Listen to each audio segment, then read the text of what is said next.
We are live. I got somebody else. Oh, John's joining again. We got George Lambert up in the upper right-hand corner, left-hand corner on my screen. Below that, we got the resident grump, Benny Griffin, and then we got our spiritual leader down here on the bottom right.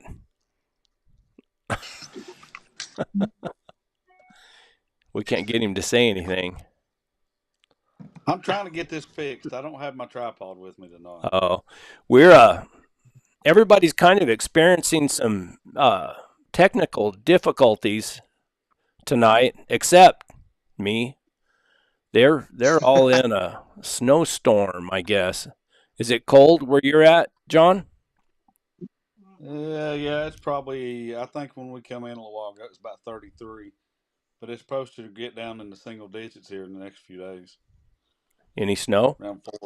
Around 4 or 5. Yeah, we probably got about 2 or 3 inches here at the house. We were down at Bristol today, and it was probably 4 or 5 inches down there. Benny, what did you guys get snow? No, there's no snow, but it was frigid. I left the house this morning at 9 degrees, and the wind chill was down around zero. They say they got a high of 43 today, but I think it was there for about 14 minutes and then it left. George, you in a snowstorm?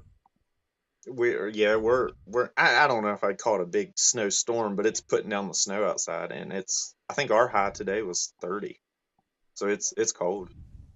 Man, we had 63 degrees, no wind, clear blue skies. It was a beautiful day today. Just thought I'd let y'all know that. You're making Tammy mad over here. The weather, but the weather has been bad. It's been windy.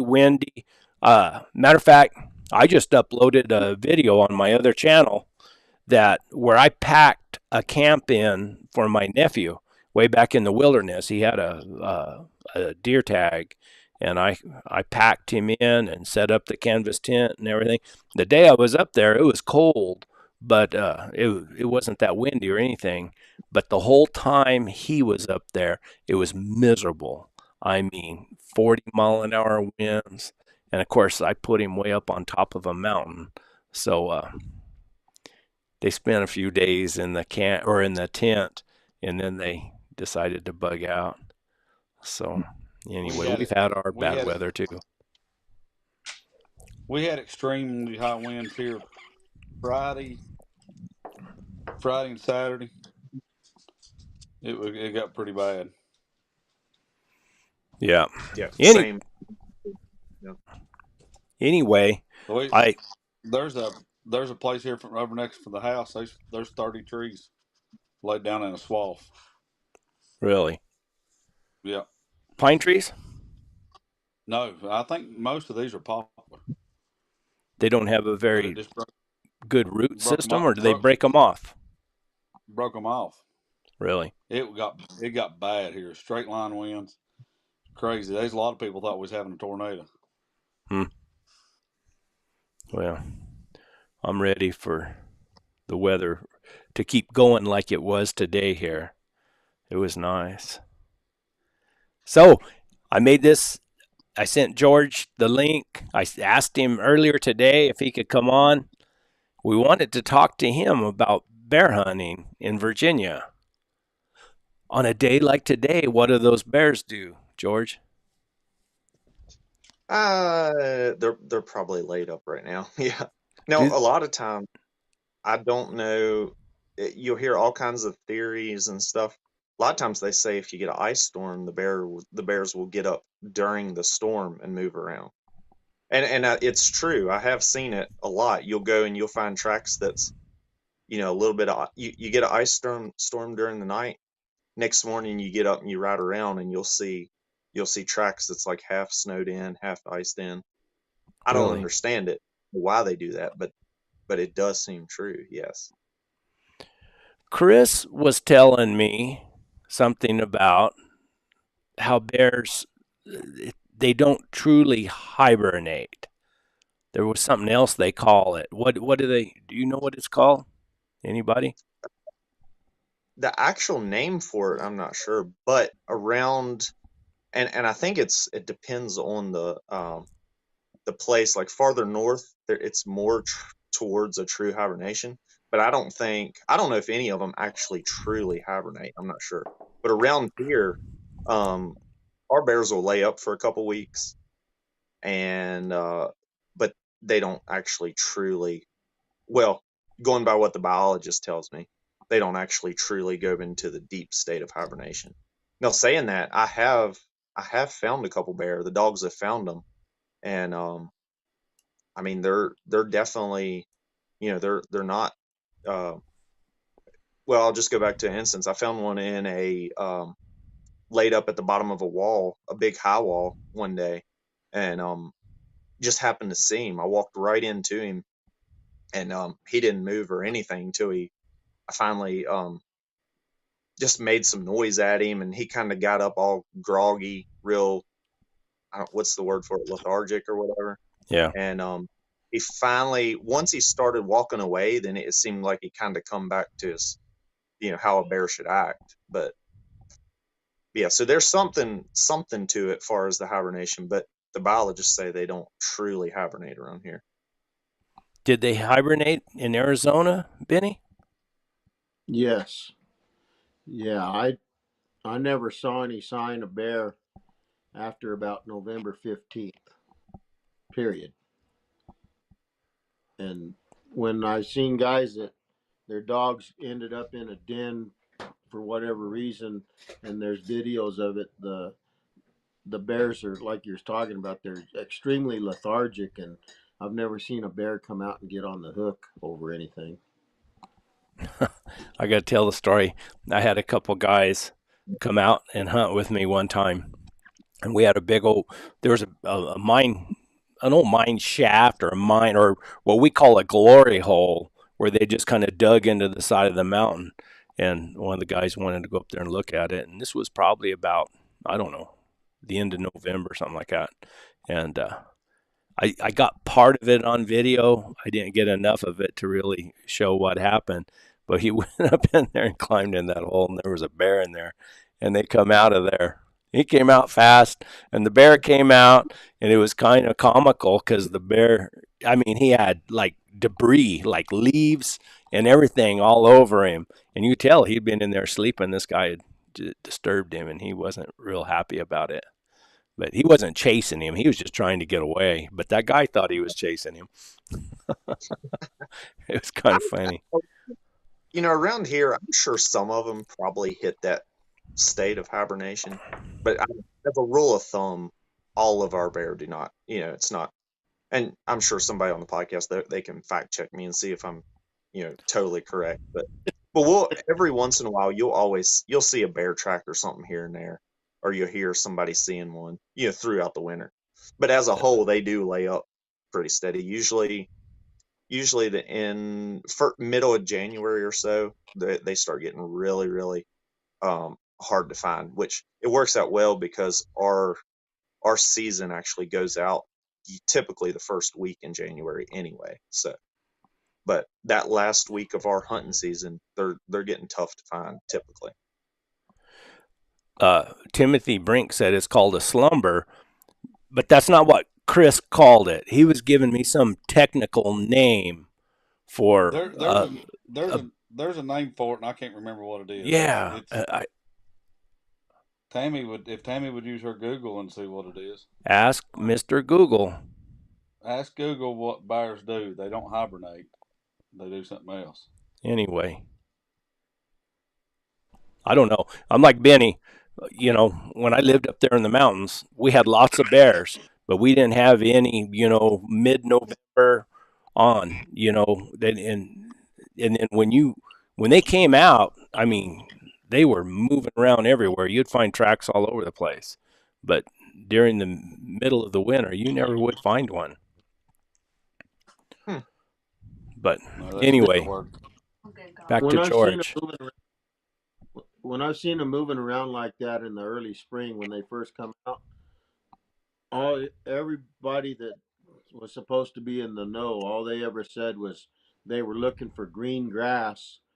That green grass was supposed to act like oh, what do you call it? It remove their fecal plug so that their body starts working again. So will jalapenos. That's what the term is for what bears do in the winter. Anyway, there's Mr. George Lambert on the message or whatever you call that thing, the chat. So Dad that's is dad. I don't know that we've ever asked you, George, how Right. I mean, how did you start with running bears and the hounds? Is it something that your family did or something you're born into, or did you start it?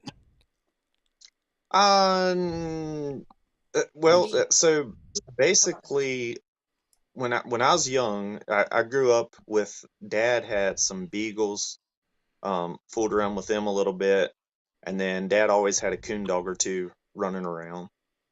And actually, I had an uncle and a cousin that they was kind of into the bear hunting thing. Not seriously. They would go along kind of. It was a nearby group, and they would just kind of go the weekends, ride out, whatever. And I think I was probably 7, 8 years old, and my uncle invited me to basically just to ride along with him. I was little, and I liked it. So every chance that he would invite me, I'd ride along. And the group of guys, they really took in. They liked me, and I didn't mind getting through the mountains or going finding dogs, leading dogs. I mean, I was little; they dragged me all And around they, back then. But basically, long story short, I grew up with that hunting group. So by the time I was, oh, it was before I had my driver's license. So 13, 14, I had a dog or two.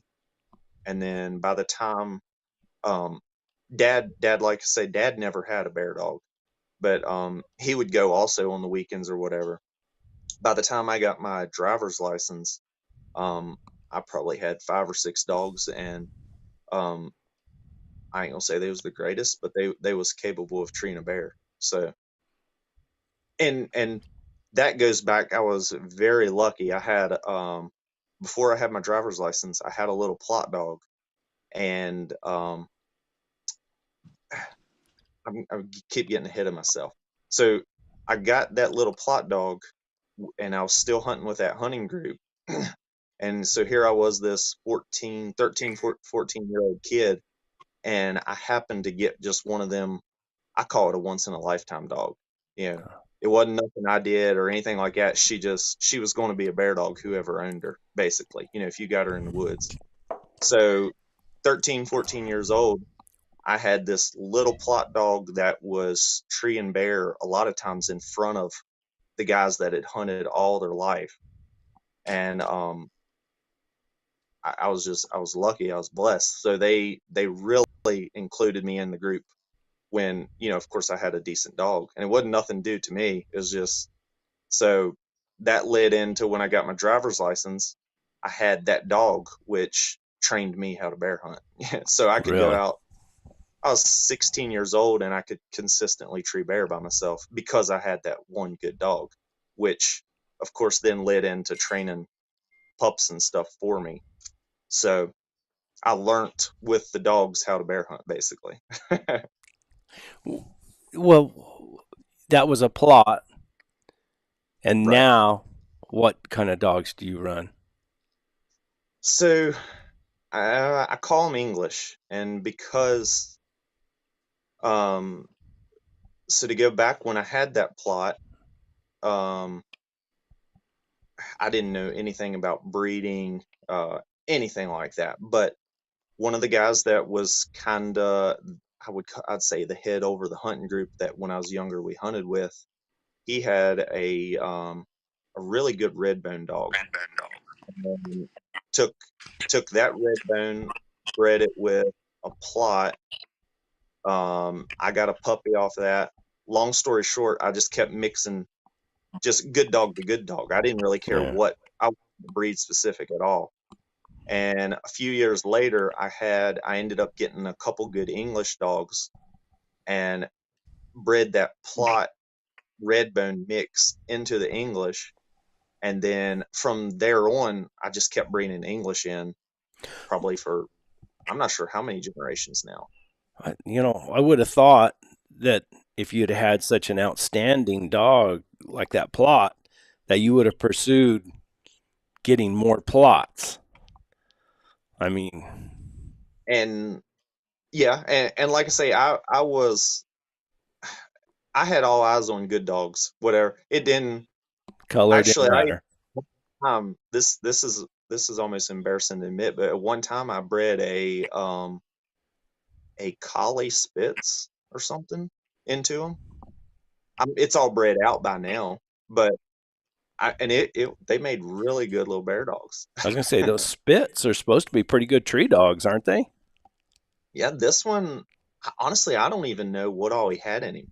It was just an old dog we had around the house, and um, when I was younger, he would tree the heck out of raccoons and stuff. So, and the breeding that happened was accidental. I just ended up keeping some of the pups out of it, and so long story short, I had a mess if you was going to actually try to trace down what dog to what dog to breed to breed. It was just a mess. So now, But finally, like I say, then I ended up getting my hands on an English dog or two, and I think it was just a pup gave to me or something. And I bred that, and then like I say, I bred a couple English dogs together, and just happened. I mean, the English line just picked me, I reckon. So now, if you would actually go back and look at all my details that I've wrote down, I keep my own kind of log. Um, it would be almost 100% English line. But if you look at my puppies, the color wise, you would never ever you can't tell that they're English because some of them still comes out. Some of them will still come out and look pure red bone. Some of them will look pure plot. You know, Bobby. but by the blood, I was gonna ask. English. That's why Sally's got her color. That's yeah. Sally's the plot looking pup, right? Yep. Plot looking dog.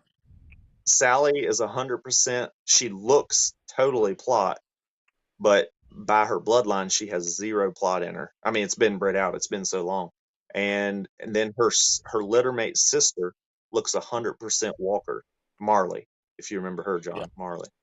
Yeah, I remember Marley. Yep. So, Mr. Danny's dog now. So really, you just have your own line. You're just going to have to call them the Lambert Bear I reckon. Hound. Yeah. That's what you need to do. Now each pup, every litter I have now is consistently looking more and more English. More of the pups are looking English as I go. But that gene of that plot and that gene of that red bone way back when, that must be a strong gene, because the colors still come through. And you're calling them English. When I was around coon hunters years ago, the red ticks are what they called English. Is that what you're calling for coloration, an English dog? Yeah, I have both, but I've got some of the what I call blue English, and then I've got probably, well, I was going to say more, but no, then I've got a couple that's the red English also.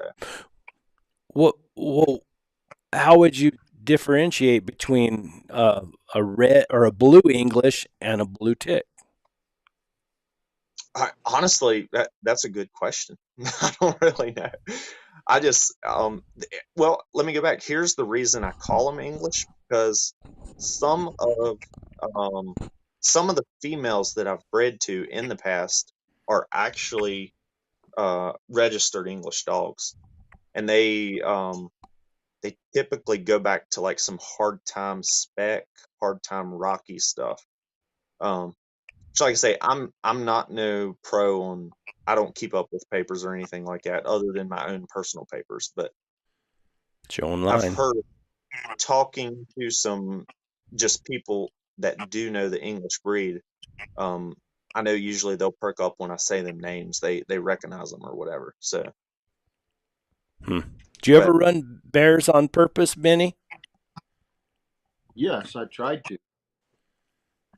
Um, in fact, before I started trying to hunt mountain lions, I was hunting bears. Richard Dickerson and I were hunting bears That's right. for way back in the day, and then when Dickerson started buying lion dogs, I bought some of his bear dogs from him, and I thought, well, I'll just go set the world on fire and catch bears. And you know, my dogs never did tree a bear when I was around, and I never had one of those 10-minute bear races. I always had those 10-month bear races, and I finally get my dog back, and you'd think they was just hide draped over skeletons. And I said, I've had enough of this nonsense. I understand completely. We'd have to, the only time I really caught bears was when when they got fat, when there was a good crop, of acorns or juniper berries or whatever, and they would get really fat, and then they were too lazy to run very far. But I've got a good bear hunting story for you. okay, We were north of Bloody Basin. Larry Mahan's dad, Ray, used to want to hang out, and he had some old junk red hound that he thought he could hang out with me, and she'd make a hand. And so we were at horse camp, and there was a cabin there. We were staying there, and Ray Mahan was with us. Jim Brooks was there, and we get off that morning, and the dogs strike a bear, and they're going down the canyon, and we're sitting there on that hillside, and it's just completely covered up with brush. And we hear that bear crashing through the brush, and it's going down the country. Well, the dogs get on it hot and heavy, and that bear turns around and comes right up there on the hillside with us. And I bet that bear didn't come within. He wasn't farther than 20 feet away, crashing through all that oak brush. And he went, you know, Ray's dog run up there and got underneath Ray's mule, and Ray's mule, when that bear came through ahead of those hounds, Ray's mule got pretty big nostrils, and the eyes got bugged out, and you could see nothing but white in the mule's eyes. And he started snorting and carrying on. And well, I had to line out and go after the dogs. And I don't know, I saw the bear cross the canyon, and I said, "Hey, you guys, I got to go." And I go to whip her, and old Jim Brooks hollers at me. He says, "Hey, hey, hey, you got to quit this deal. Ray got bucked off his mule, and he's over here in a cat claw, and I can't get him out." So Ray's mule finally blew up, and he was probably my age, like I am now, which back then he was an old man. And I was in my probably my late 20s, and I go back there, and Ray said he made all kinds of excuses for his mule, but sure enough, we had to dig him out of the middle of that cat claw. He couldn't get out on his own. And that might yes, have been the last time I bear hunted, but I know that was the last time Ray Mahan had to go with me. Timothy says George just runs up and pets them. I seen a picture. I guess there's probably a video. What? Why are you chasing a bear? I I think you were outrunning the dogs. yeah. So Timothy's talking. I think about I reckon it had been my last video that I just put up. Uh Yeah. oh. A bear. Dogs was bringing a bear up across the road, and I got the bright idea to see how close of a camera footage I could get. And I got some really awesome footage, but I accidentally deleted it all. Oh no. Yeah. So thank goodness Dad was behind me, and he caught what y'all have seen, or what Timothy is talking about. He caught that part on his camera. So, That's but good. yeah, I had some really cool footage. I deleted it accidentally somehow. I don't know how I lost it. I guess we should say that George's YouTube channel is Mountain Music and Mules, Yes, and sir. he has lots of good bear hunting video on there. Not as much as he should have, but he has a lot. I stay after him all the time to put more up. He's got lots filmed, but he's a lazy editor. That's true. I've been trying to catch up lately. Good, good. So, I will say I was up there the day before that because I uh, told them that they would tree three that day, and by golly, if they didn't tree three that day, I said oh y'all tree really? Yeah, three tomorrow, 'cause I got to go home, and they of did. They course. treed three that day. Did y'all get any treed while you were there? Oh yeah, I think I sent a picture. Uh, uh, got a picture of me and George under a nice sow in a tree. Oh, okay. She would have been a pretty decent bear to take, but it was treed in somebody's front yard, and they weren't home. Oh, that's right. I remember that story. Well, Yeah. if they're not, no harm, no foul. Yeah. Oh, Right. you sound like some of my buddies, Benny. We've all heard the saying that it's easier to ask for forgiveness than permission, right? Sometimes that's true, but I'm trying to stay on the straight and narrow. You know, Mister Green Jeans is the one that worries me. He don't forgive too much. Uh-uh. Mike Root has a pretty good story about treeing a lion right in some people's yard, and I mean, he said like 3 foot inside the fence, and all the game and fish and everything. I mean, it was nasty.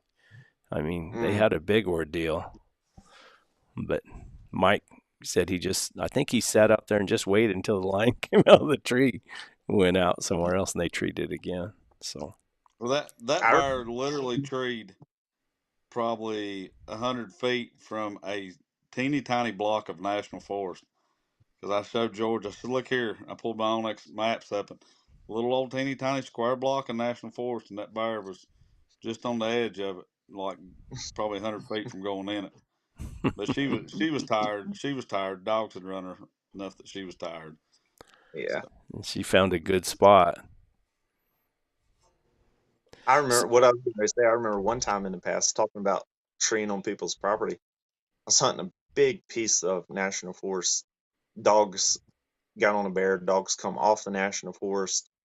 Just a little strip of private, and I was still up on the national forest. I seen the dogs was showing treed down there right beside the road. So anyway, I got back to the truck. We got around there, and the dogs was treed in what what the neighbors had told me was a lady's um, basically a lady had a little house there, and she had a full basement, but her house was above ground, basement below ground, and that she had a little set of steps that went down to the basement, and that crazy bear got down in them steps against her door, and the dogs had it bayed.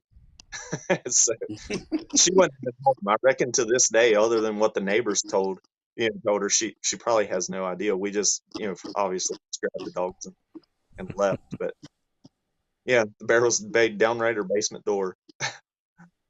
oh, he's got more stories like that. There's a I don't know if y'all have them out west or not, but there's a lot of people around here will put these wishing wells in their front yard. They make them out of landscaping timbers and set these wishing wells up. He was telling me about banging one up against somebody's wishing well in their yard, and the tractor and trailer driver had to stop traffic for him to get his dogs off that Yeah, bear. you hunt enough, these dogs will get you in all kinds of pickles. Oh, I bet.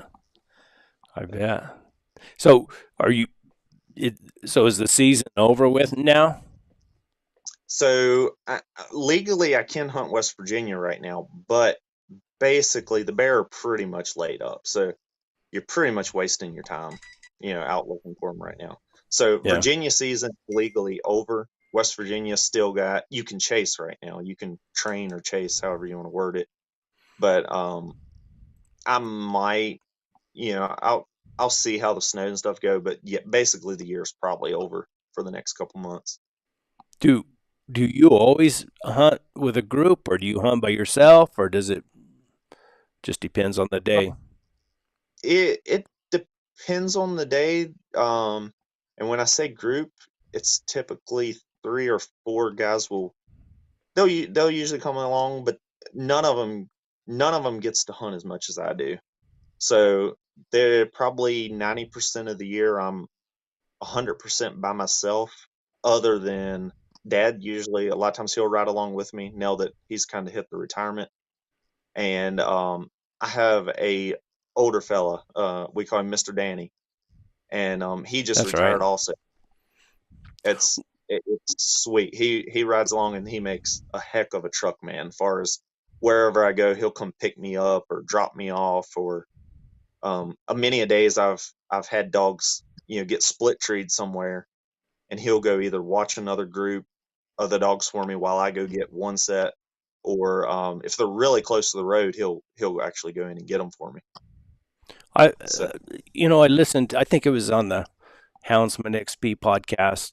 One of those where those guys, I mean, big groups get together and go bear hunting and mix dogs. I mean, do you ever mix dogs with other guys?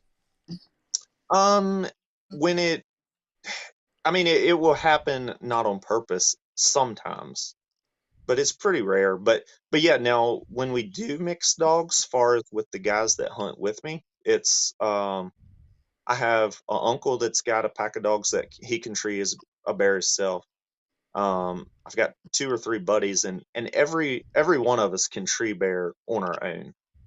But if we show up and we're gonna hunt the same mountain range, usually our style of hunting is one of us will pick a ridge, the other one will go half a mile away, pick another ridge, and if the dogs end up together, that's fine, it's no problem. And if they don't, we'll each try to go to our own bear tree or whatever. Yeah.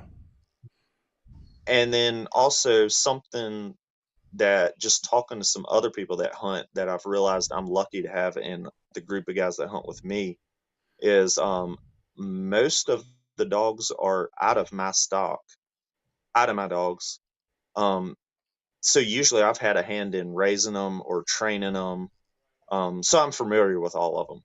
Yeah. And then the guys, we trust each other enough that, far as like training or stimulation, even though they got their own pack of dogs, they trust me to stimulate their dogs if I need to. If I see something, So there's no problem. you share. I mean, you can track them on your Garmin, Right. and if you Yeah. need to stimulate them, I Right. stimulated a dog this morning, but you you you Yeah. have the access to them. Yes, and they, my uncle and them, they have no problem with me. They, if I holler at them and say, "Hey, I'm pretty sure your dog just run a deer by me," they're not going to get mad if I tell them that, or if I do what I need to correct that dog.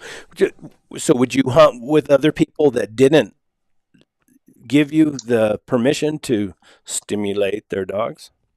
Um, I I'm not against hunting with other people, but turning I want to be very careful what I turn my dogs loose. And it's not that I'm so much worried about trash races, or because that's going to happen from time to time.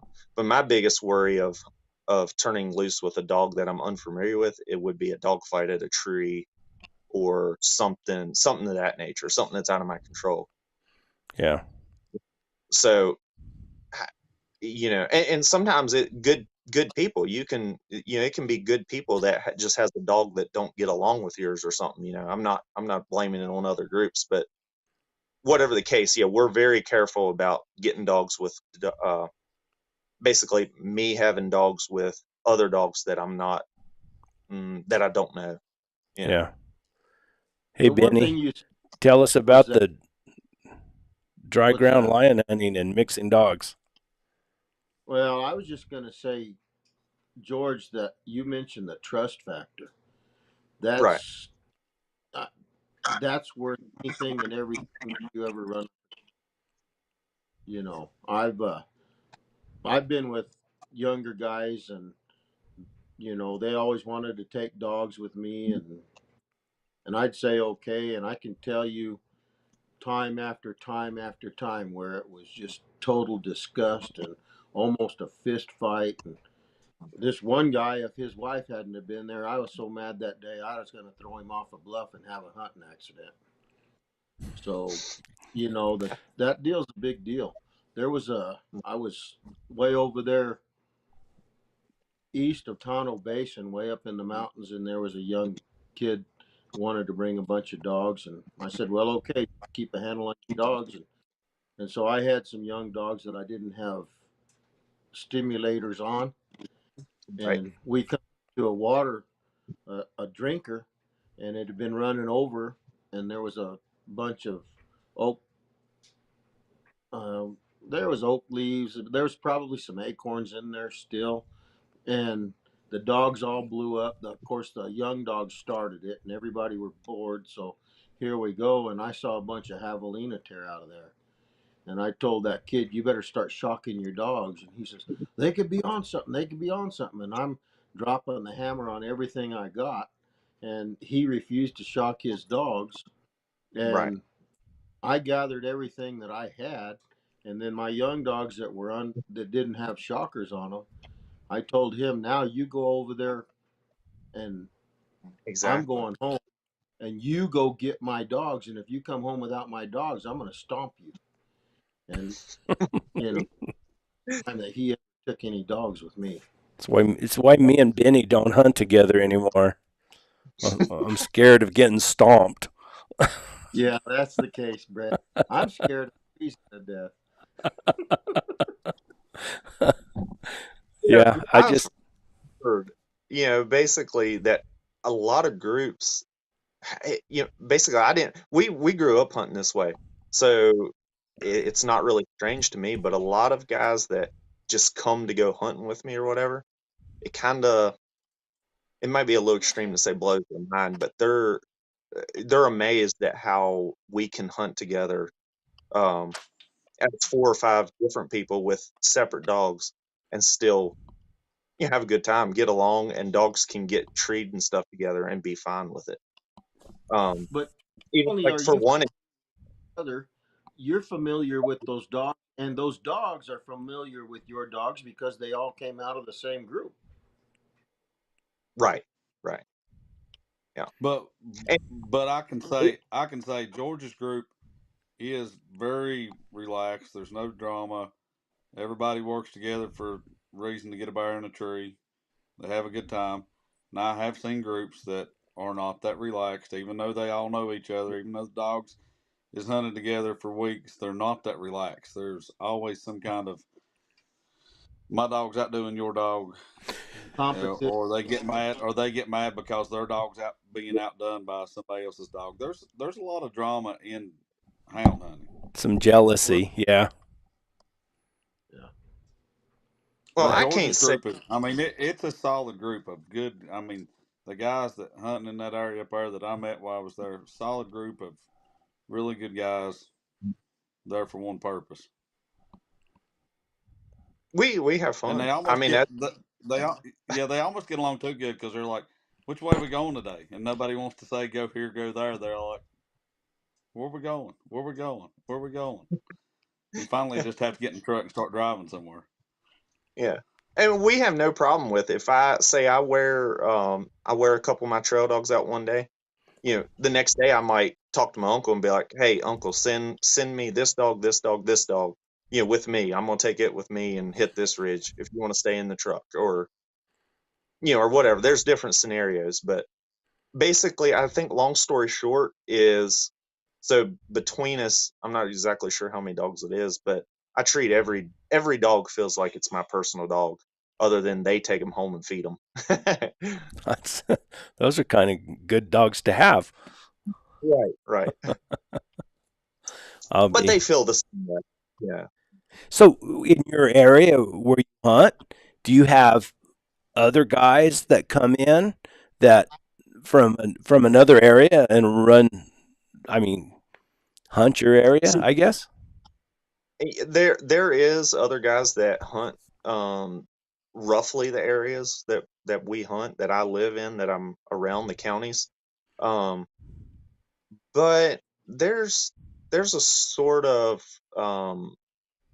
I mean, obviously it's nothing illegal about it, but we kind of each have our territory, So you're and kind of stick to it to a certain extent.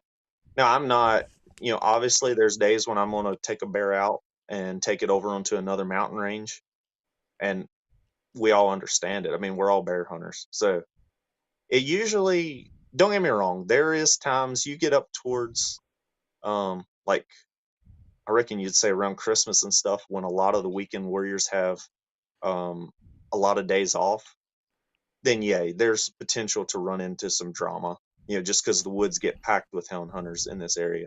But for most of us, every single day hunters, um, we don't have many problems. It ain't too bad. so you don't get territorial, or you are territorial, but you just don't have any problems with people getting in your territory. Yeah, it's probably all of the above. I mean, the I'm I'm pretty lucky. Like I say, I get to hunt pretty much every day. So if I show up and there's a truck parked at the bar that I'm getting ready to walk in, usually I look at it as that's a good way to get me to just go somewhere else. So if they get there before me, more power to them. It's fine with me. You don't No, you don't don't get me wrong. I can't say if that would happen 5 days in a row, then yes, I'm sure sooner or later I'd probably want to get up a little bit earlier and beat them there. But all in all, there's plenty of territory. Okay. Just wondering if Benny moved in down the road from you with his 20 hounds and started hunting your area, if you would, if it'd bother you. I think the honest answer is I'm sure it would to a certain extent, Sure. Yeah. but so far we've never. I mean, don't get me wrong. There has been, when it gets later in the year, kind of like I was saying before, and the bears start getting a little bit harder to find. Um, you'll see people start jumping around a little bit, but I do some of that myself. So, like I say, if they beat me to the spot that I'm going to go, I, that's a lot of the times I'll look at it as a blessing in disguise. I'll just go somewhere else. How far do you drive to hunt? I mean, typically. So we have a lot of national forest around where I live. So if I want to, I don't even have to drive anywhere. I can walk right out, turn the dogs loose, and just take off walking or riding the mule. But I live kind of, I reckon you'd say on the north end of the territory that I hunt. So typically I'll go south 15, 20 minutes into some pretty big territory, and just start kind of hunting either back towards the house, or um, making some circles, whatever the case. So I don't have to drive anywhere, but depending on how my year, and if I just get bored hunting the same areas, I'll drive up to an hour and a half away if need be. Do you get into anybody else's so-called territory that way? Yeah, you definitely will, but typically it's either, like, say, late in the year, and I've I have a decent enough relationship with most of the Hold people on. that hunt Are in you this okay, area where John? Are you okay? I'm okay. one fell over. Oh, sorry, George. Go ahead. Like, yeah, so usually I'll hit them up on social media or something, and just a quick text or message or something. Just, are you guys hunting this area tomorrow? Or ha and and typically another thing that I'm lucky with is usually they won't lie to me. They'll tell me either I've hunted this area and can't find no bear, or we're finding some bear. But and so yeah, I have a pretty good relationship with have, most of the locals. have you ever had anyone get mad at you? Leave I'm a leave a note on your windshield. Say, "Hey, what are you doing when here? I We're gonna do I stomp do you." remember I do remember a particular time, and I was hunting on a mountain, and I was younger then. I was hunting on a mountain. I went in pretty early that morning, struck a track, um, took it up across the mountain, got it treed. I went down to the tree, got the dogs all off of it, and then it ended up treeing right beside a main road. So got the dogs, put them back in the truck, and I was standing there, and I don't know, 10 minutes later, all of a sudden here comes some hounds off the mountain. You can hear them, and they was following the same track that I'd just run, and they come into where the bear was previously treed, and here come a guy driving around. So I helped him catch them all up, which was okay. It wasn't that big a deal. But the exact same day, I went back up on, I think I either went back up on the mountain or I had another dog up there or something. And long story short, my other dog ended up coming off the mountain, long chase, come across a main road, caught a bear in a hole. And I had no idea what was going on behind the scenes. But I went down there, got the dogs out of the hole, put them back in the truck, and I'll be darned if it wasn't the same guy's dogs 20 minutes later come on that track. So he was not happy. I'll just say that. And it wasn't intentional. It wasn't intentional on his part to put on both tracks on the same day. And then of course it wasn't my fault either, but it just happened. So talk about drama. I mean, he definitely wasn't happy that he ended up behind me twice in the same day. Walking in some rough country too. It wasn't no little walks, but it happens. Joe, Benny, have you ever had any trouble like that? No, I've heard of a lot of other issues that way, but for years I had the Guadalupe Mountains to myself if there wasn't any snow. And so I could go hunt any day of the week and run 4 or 5 different tracks every day, different tracks. And when you had it that rough, what's there to be grouchy about? But Yeah. I also know whenever I loaded everything up and took off, I might run into somebody else's country. But when I heard people were going to go to the Guadalupes, I just wished them luck. It's dry Yeah. down there bad, and good luck. I hope you guys can do it. Most of the time, they came from the mountains, the north end of the state, or somewhere like that, and it doesn't take very long riding around or walking around and all that stuff and not getting anywhere. The dogs aren't acclimated. We've talked about that a little bit in the past, acclimating your dogs for your country, and so I just never had that issue. I've never been territorial. I figured we can both leave from the exact same location and go 2 ridges apart, and one person have good luck and the other person have zero luck. That's Yeah. just the way it. I, you know, I had when I lived up there on the mountain, the rancher down below me had a pack of lion hounds, and we we both had been hunting in the same day and crossed paths and never seen each other, but traded dogs. I had one of his dogs come with me, and two of my dogs went and hunted with him the rest of the day, and we never even talked to each other. But I think that's probably a little bit different in because of the way we hunt. You get on a mule and go into that country and ride big circles, and it's probably a lot different than driving, through the countryside. And I imagine you bump into more people that way. But I think a lot of the drama comes from people that don't get to hunt much. If, like I say, if I don't get a bear treat every single day, or if my dogs would get pulled off of a track, or if my dogs would get messed up, but it's not the end of the world because I'm just going to go home and go hunting the next day, or get them rounded up and go hunting that evening, or Yeah, But and I see the point. A lot of these people they work all year just to be able to hunt them couple weeks. So treeing a bear is a big deal for a lot of the sure. people, which makes that adrenaline level higher, and so Yeah, and they see you. I met, excuse me, they see you out there, and then it's that same old thing that the theory of limited good, and they Yeah. believe that there's only so much good that'll go around, And if you're out there, you're going to use it all up. Don't leave any for them. That's pretty deep, Brett. This is a supposed to entertain everyone, and now you're drop half of us, including me, with that kind of talk. I'll get philosophical here in a minute. Benny, So are there? I've got to ask: are there that many cats in the Guadalupes? there's That you can trail 6. 4 or 5 different tracks a day. There's 6 cats there. 6 cats. That's all. There used to be. Um, there was the Game and Fish had a contract with a young man.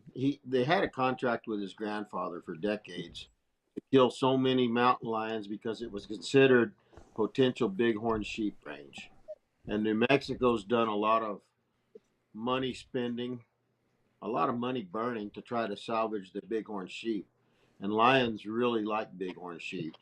So because of that, um, they've always had that contract. And when this young man got the contract after his grandfather quit, he was extremely efficient.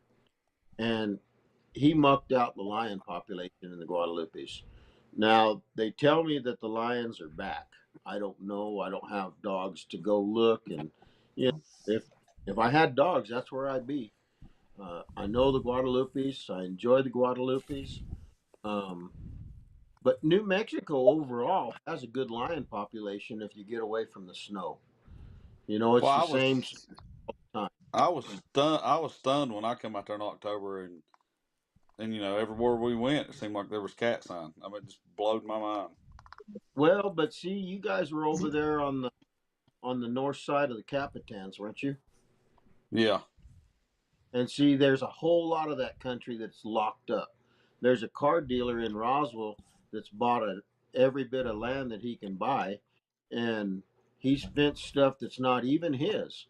And he's fenced access off to a lot of stuff, and so that limits the number of hunters that can go through there. And there's just that one road that goes through the country for these guys that are going to go up and down a road. Now, if you're going to get muleback, you can find your way and get into some other country. And Bensie knows that country well. That's where he spent I don't know how many thousands of hours in that. And the Capitans have always provided a lot of mountain lions. And if you look at the maps, there's isolated mountain ranges. The lions can look across the way and see the next mountain range, and they'll go there. And the Capitans have a lot of good deer population because of all the people that live in those little communities that feed the deer too. Oh, there was deer tracks, and then a lot of elk tracks everywhere out there. I Yeah, never thought A of lot that, of Benny, that the little private pieces of land probably help the deer population. they do. I never thought of that. That makes sense. Hmm. there's a lot of cattle out there too on national forest. Where they've got it leased out or whatever for grazing grounds, but that puts another meat source out there for them. Oh yeah, lions lions eat deer, but they eat skunks and they eat bull snakes and they eat porcupines and they eat cattle and they eat javelina. And lions an opportunist. And I believe, from what I've witnessed, that if a female is is raising kittens and feeding them beef, then then those kittens are more prone to eat beef when they grow up. I got another fact here. They said that these desert lions out here, and like they did that stuff out on the Armandaris and everything, those studies, 60% of their diet is coyotes. Really, I wish there was some lions around my house because I'm sick of the coyotes. I'm gonna say those coyotes. It seemed like there was an awful lot of coyotes out there at night when the sun go down. You could hear them everywhere, right there around the Sheppy's Ranch where we was at. So. And there's a lot more this year than there has been because they made trapping illegal on public land. So there's Mm-hmm. lots of coyotes. Places where I used to never see coyotes run over, you see 3 or 4 now. I bet you can't. Can you hunt out there at night for coyotes? Yes. But it has to be on private land. I say that. I don't know. I think you can. With a thermal. Yeah, a thermal or Let's. night vision. I've seen it done. Oh yeah, I know someone who killed 56 coyotes in 2 months with a thermal scope, and he showed me Well, the app on his phone how that thing works, and it'll record as he shoots. It's amazing. The thing cost $5,500. oh, you can get $7, $8, $10,000 in a night vision scope if you want to. Oh, this guy had a setup now, and it's I mean, I'm not going to say his name because I don't know if it's illegal to hunt coyotes at night, but I don't want to get anybody in trouble. you can in Virginia as long as it's on private land. As long as you're on private land, there's a lot of, and I'm thinking about getting into it with some guys, but I can't spend that kind of money. I'll just get a night vision scope. I can get one of those pretty cheap, but I'm thinking about getting into somebody. And if you look on my post from where I was up there with George, I got a picture of a coyote tree on it. It's a big thing up there. Those guys take and hang all their coyotes up in one tree. Yeah. I've never seen nothing like it before. That tree, I think, probably had 7 or 8 coyotes hanging in it. Yeah, it's been a thing for a long time, as long as I can remember around here. If you consider yourself a serious coyote killer, then you got to have a coyote tree. I'll be dang. You throw a rope around their neck, throw it over a limb, and they're hung 6, 7, 8 foot off the ground. And you'll go past some trees and it looks like Easter eggs. I mean, it'll be all over them. That's why that tree did up there at that cemetery. You know, Yeah, I yeah, was like, holy smokes, because we just made a circle there and stopped to track the dogs, and I was like, I just got to have to stretch my legs, and I That's seen that tree crazy. back there, and I took a picture of it, and I mean, it's hanging there like Easter eggs on that tree. It's crazy. Hmm. That's something.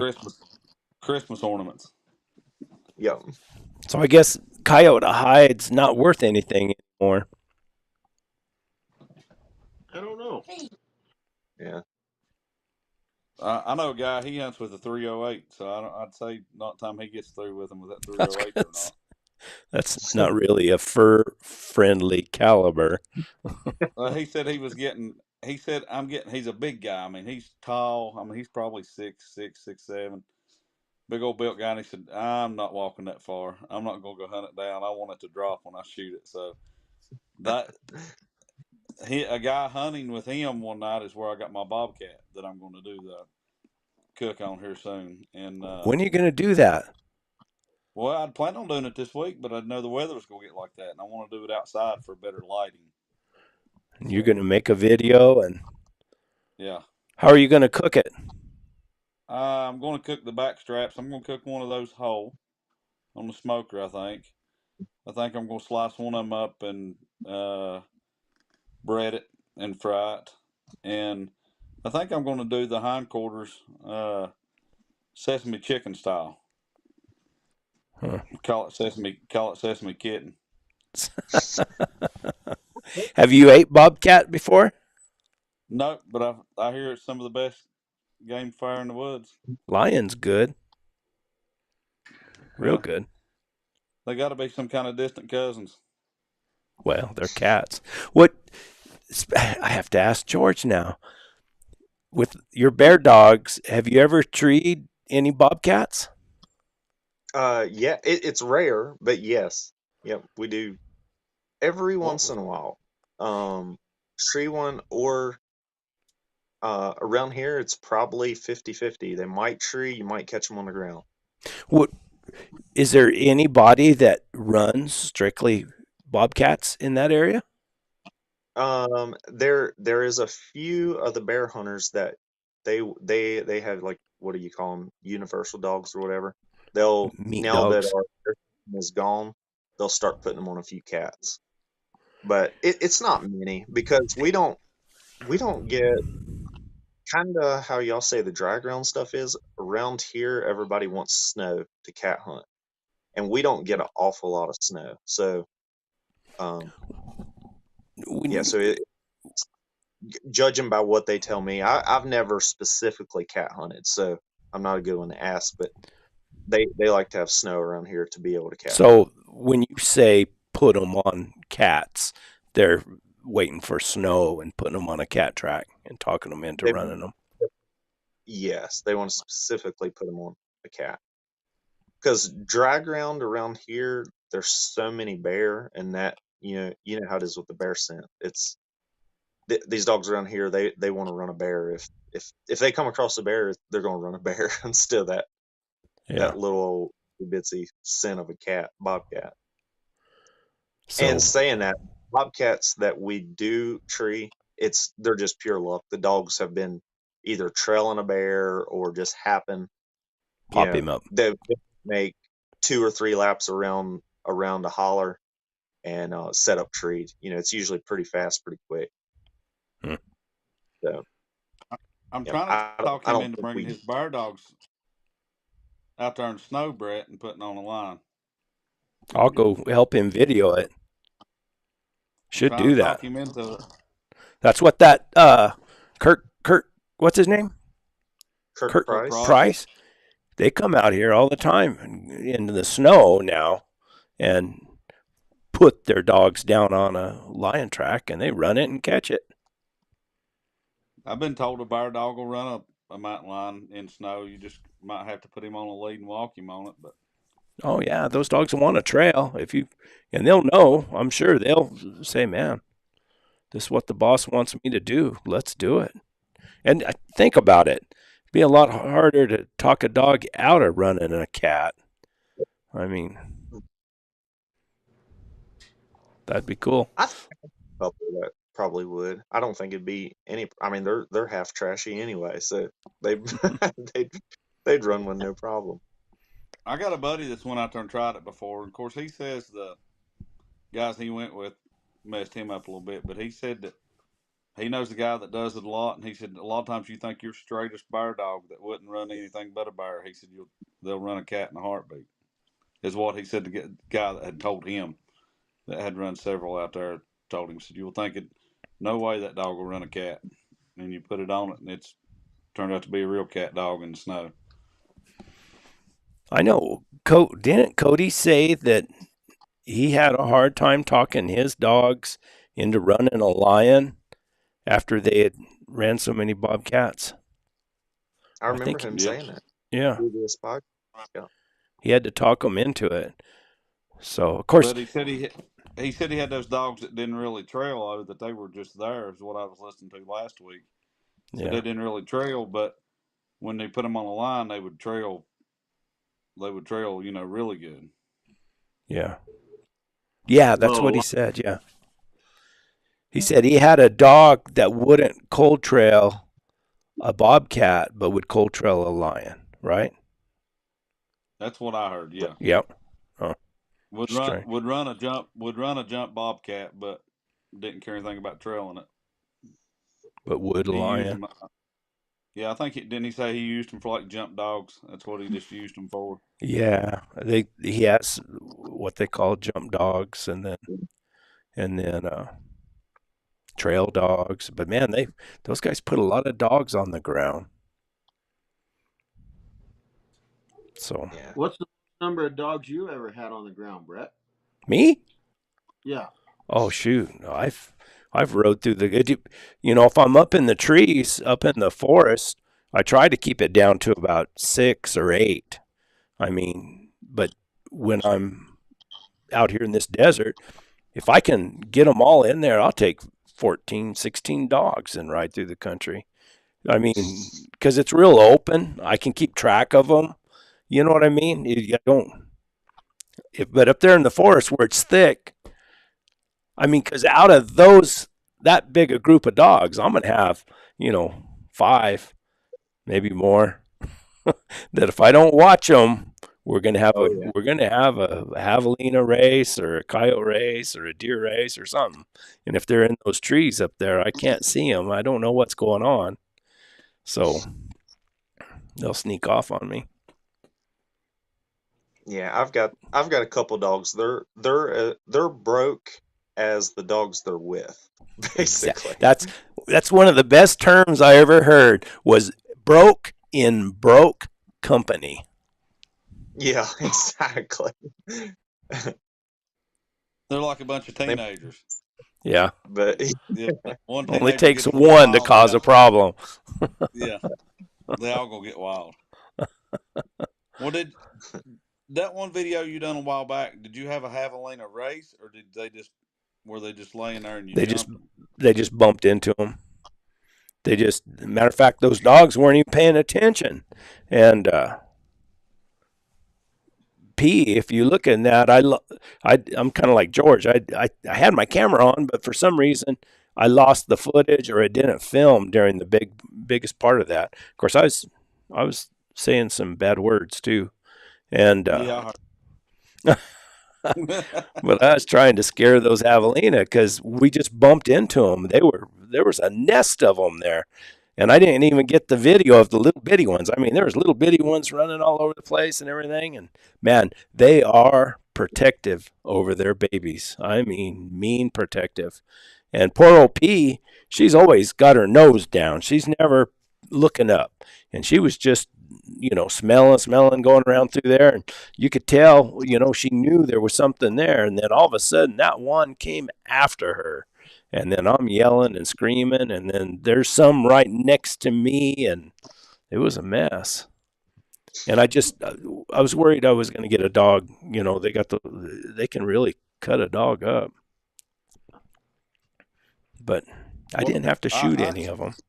I was gonna say I expected to start hearing gunshots. Is what I expected. You know, I had lots of comments on my video saying, "Why don't you carry a firearm or a sidearm?" I thought, well, I, I, I'm not a very good shot with a firearm. Somebody just gave us a thumbs down. Dad, gummit! I wish when they did that we had a name.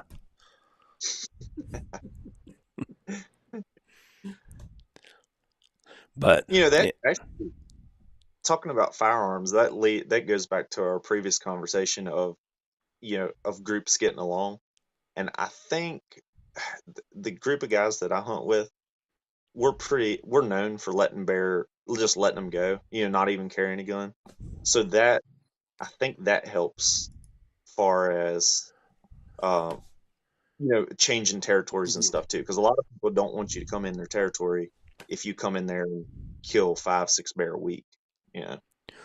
so do those bear though? Do they get like we call a spoilt lion? If you tree one of these females 3 or 4 times and she you don't she's still out there, is it do they get spoiled where they jump tree when you start getting close to the tree? Well, it's two ways it goes. You'll have um, and this goes back to in August and September in chase season when we're not even allowed to carry a firearm. Um, but sometimes you'll have them bear that, yeah, they'll be like that. They'll get all jumpy, but then other times you'll get them bear that they'll start realizing that you're going to take the dogs off of them when they do tree. So um, they'll actually start treeing easier. Oh, really? Right. So they'll be that there was a big we call it autumn olives around here, but there was an autumn olive, and I ended up treeing a sow bear out of there. I don't know how many times, and she actually got to where if you started hunting close to that autumn olive patch, and if you start going through it, and the dogs would start trailing a little bit, um, she would be treed before the dogs even got to her. And I think what she was doing is she'd hear the dogs coming, she'd just go ahead and climb up a tree. Should just So say nothing's going to happen to me anyway. yeah, so I think it goes both ways. And see, here in Virginia, it's not legal for us to rerun the bear. Far as like getting Oh, right. So So once we tree a bear, we just go in there and get the dogs and head back to the truck or whatever. So no harm, no foul. What about So yeah, spoilt so the bear. lions, Benny? Tell us a story. I think that lions are spoiled everywhere. Well, Larry Hendricks, good friend of mine. Most of the lion hunters have heard of Larry Hendricks. He got divorced. His wife left when he was 35, I think. And so he was in his 70s. And I he like that asked me, comment.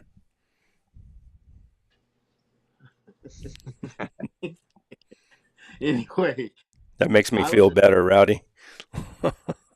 I was at Larry's house one summer, and he said, "Have you ever seen this?" I said, "What?" He says, and he told me this scenario. He was looking. The dogs had put a lion in a bluff, and he was crawling around in the bluff, and he had dogs all around in the bluff, and he said that all of a sudden he was at one end of this little ledge, and a young dog came through there and looked in a crack and let out a squall, and a big Tom lion stepped out on the ledge with him, and he was blocking one end, and the dog was blocking another, and he said that lion looked at him, and he said he just looked at the dog and looked at Larry, and then he just stepped off into the abyss. He said it's 250 feet down. The lion didn't jump, he just stepped. And I asked Larry, I said, so had you been trailing that lion before? He said, I believe that the dogs had trailed that lion off and on for 3 years, and they couldn't ever get that lion caught. And I asked him what was the deal. He said he was on the Wallapai Indian Reservation, and so to the south across the interstate, there was talk of a big Tom lion that was going back and forth to the Wallapai, and the guys couldn't catch it. Over and over and over, they couldn't catch it, or they thought that the dogs would catch it, and they couldn't get to the dogs, and so they just wait till the dogs quit it and came in. And he said that he believed that that was one of those spoiled lions. There were two hunters, a man and his son-in-law, in the Capitans for years, and the only time they would kill a lion is if they had a hunter, a Paying paid hunter. customer. Yeah, but they hunted almost every day, and their dogs produced lions, and they were catching those lions, and it was getting more and more difficult for them to catch a lion. And when I'd go in there, I never did. No, I've seen two lions in a tree in the Capitans during that time. But other than those two, there was one morning my son and I went over there and we trailed four different lions, and three of them we had jumped and we lost them. They just refused to go up a tree and just flat out run the dogs and get in the bluffs and get in the rocks and just do all kinds of stuff. And when I was in my 20s and 30s, I never heard of lions like that.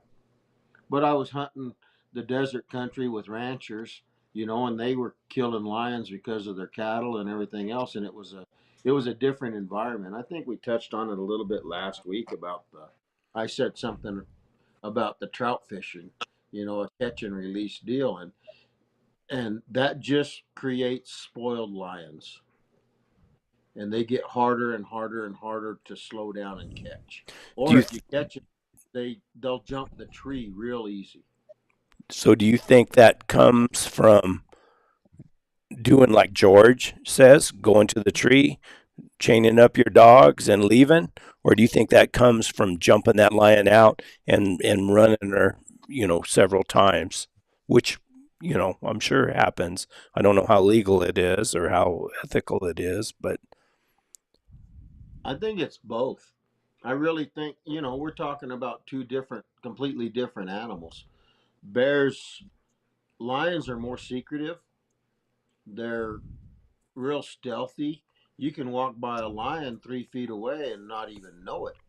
I knew of there was a guy over in the Guadalupe Mountains in Texas, and he he was riding a motorcycle on this little 2 track on private ground, and his motorcycle quit, so he stopped. And then he gets to mussing around with his motorcycle. He looks down on the hillside right below him, and there's 2 lion kittens romping and playing. And he goes over there and he's watching these lion kittens from a distance. Well, then he thinks, well, that female's around here. Maybe I should get out of here. And so he goes back over there, and literally 3 feet away from his motorcycle, under a bush on the other side with it, he got off. There's that female lion, and as soon as he made eye contact with her, she came after him, ran him up a tree, and went up the tree after trying to get a hold of him. But my point is that the lions are a lot more stealthy, and they don't appreciate the disturbance as much as a big old bear. They'll get over it easier. Oh, yeah. So instead of, you don't think it has anything to do with jumping them out. It's just in the nature of a lion to not want to be seen. Just, I know we had a lion up there at my camp, and I probably said this before that, man, you could tree her, and then you'd work your hind end off getting up the mountain, trying to get to the tree, get within 150, 200 yards of the tree, and she'd jump, run across the canyon. They could tree her again on the other side, and then it'd take you 2 hours to get around and get to her. And By then, rested up, and she's ready to run again. yeah, she'd run again. And I don't know. It was kind of and I called and I talked to several old time lion hunters, and they all told me the same thing. They said you need more dogs on the tree. He said if you had more dogs, they'd be less likely to jump out. Now I don't know if that's makes sense. I guess. I don't know, because lions come out of a tree a way different method than bears. Yeah, they bears down. Yeah, lions try to land way out there and get a head start. You know, in the Capitans one time, I ran a bear up a tree myself, and the kids I can see that. They were little bitty. I used to be fast and full of adrenaline, and so, you know, now you're just full of adrenaline. Now, so there's anyway, this bear was in the tree, and I told the kids, I said, hey, let's try something. Everybody get back behind a bush or a tree, out of sight, and don't talk. And when I yell, charge that tree and yell and carry on. And so the bear starts coming down and gets about 8 feet from the ground, and we charge the bear. And the bear goes back up. But the third time, that bear decided to jump and go, but he had to come down closer to the ground. But you know, that bear first went up that tree. We got there, and the bear was, I don't know, his rear end wasn't 4 feet off the ground. And he was hanging on the side of the tree, woofing and popping his jaws. And I thought, this is bad. I can outrun my kids, but that's not fair. And I was talking to Dale Lee on the telephone one time, and he was telling stories. And he said, if you ever get a bear that's bad to back down the tree, all you got to do is get a stick and poke him in the hind end, and he'll go back up. They're tender. And so I hit that bear with my fist right there where all the business comes out. And, you know, that did send him up a tree. So a lion, if you hit him with your fist, he might turn around and bite you. I've got to it. I've got to it. That doesn't work on a bear all the time. Doesn't, George? It doesn't work on a bear all the time. Hold on. I was laughing because George got told the same thing. I'll be right back. Yeah, we got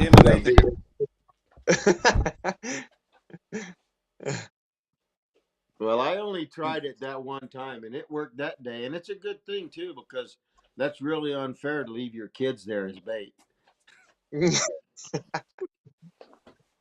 You know, as far as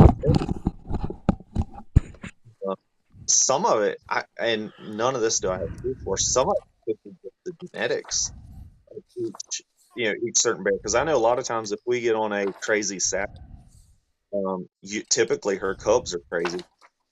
Yeah. And then a lot of times I've noticed that if well, so actually that bear that I just put that video up, that sow that I almost touched, like she would not tree. I ended up losing the footage, but I had a couple hours that I was basically down there on the ground with her. We finally got the dogs off of her, but we ended up treeing a couple yearling bear that was I think they was probably hanging out with her, and all the yearlings they was just crazy, just wild. I mean, like squirrels in the tree, going up and down. So I don't know. And then the other thing I wonder too is because here in Virginia and West Virginia, where I'm familiar with hunting, um, if and it ain't a rule for all the groups, all of them don't follow this, but mostly if a bear acts sensible, sets up the tree good, we typically let it go. The crazy ones are the ones that we typically harvest or take or however you want to say it. Yeah. So you're trying to purify the gene pool for bears you can get along with. I don't think we're necessarily trying to do that, but I think it's just something we naturally, if the crazy bears are the ones that end up get the gun pulled, so I don't They know. don't I want to. They hadn't, don't want to tree that same bear again. huh? That's you Yeah, just don't want to tree that same crazy bear again, a or lot have of to fight times that that, fight it on the ground or something. yeah. Now I Hey, will say that's one. I don't know if you want to call it a fault or not, but a couple guys that hunt with me, we typically a lot of times we'll let bear go that probably should get harvested. So if they follow the rule that they get meaner each time you put a dogs on them, then I feel sorry for the dogs, the next group of dogs. So I don't know, but it's interesting to think about. I was George, talking to. Go ahead. you're getting done dirty right now. Wow, Your dad's out there eating ribs right now. Listen to is he? us. I'm Yeah, not looking at the comments. Is that what he said? yeah. He said he just took two pork butts and a two rack of ribs off the smoker, and him and Rowdy Houndsman are talking, and he said, "Yeah, they're eating ribs, listening to the podcast. Your dad's doing you dirty right now." Yeah, yeah. So yeah, to explain what John's saying for the people that eventually listen to this podcast, I'm at my dad's house right now, sitting in his what he calls his study. I'm sitting in his study right now, so evidently I didn't know this till John just said it, but Dad must be out in the kitchen eating ribs. That's bad. And to brag about it on the worldwide. Yeah. Oh man. So I seen this Timothy Brink. They turned their sin off, right, Brett? I had some guys make fun of me about that. Lions turning their sin off. I was going to read this, but I think I'll save it for another time. We're talking bears and stuff. We need to have some, we'll get a lion hunter on here so we can George run this says the by him. buyers up there. George says the buyers up there lick their feet. That's a long story. They lick their feet. Yeah, and that's that way they don't leave as much scent. He said that's what an old timer told them. Lick their feet. That's yes, that's a old anytime we lose a bear or have the typical mysteries of scent, some of the old timers around here they say that the bear licked its feet, so lick the scent off. I think we all know it's full of baloney, but that's just the old. It comes up every time. That was their explanation for it. Exactly. I All think right. we were talking about it up there one day about I think a loss or something, and I said, well, they turned their scent off. That's what Brett would say, and George said, well, they licked their feet. Yep. But, I mean, in certain situations, lions' scent is decreased. I mean, it's a fact. They can Uh, a bear too. really. I fully. Oh yeah. What situations? I've had scenarios where you go in, say somebody's seen a bear the day before, the evening before. You go in, you put the dogs on it. They might have a rough time, but they'll trail it up. Say it's 10, 12, 15 hours old. They'll trail the bear up. You get him jumped and running. And then I'm trying to think of a certain instance. I think one time I got a bear jumped like that. He come up across the road. By the time I got down there, which would probably been 15 minutes later, the dogs wouldn't even hit it out of the truck. I got some of the dogs out to put behind my other dogs that had done went through. And like I say, it wasn't 15 minutes. And I mean, they was down like it wasn't even a bear track there. After they had already jumped and had him running? Is that what you said? Yes, after he was already running. So I don't understand it, but how do they trail a track that's, I mean, just say 10 hours old, and then they get it running, and then a 20-minute, I don't know, Did how does well? that happen? Did the bear have time to stop and lick his feet? Maybe.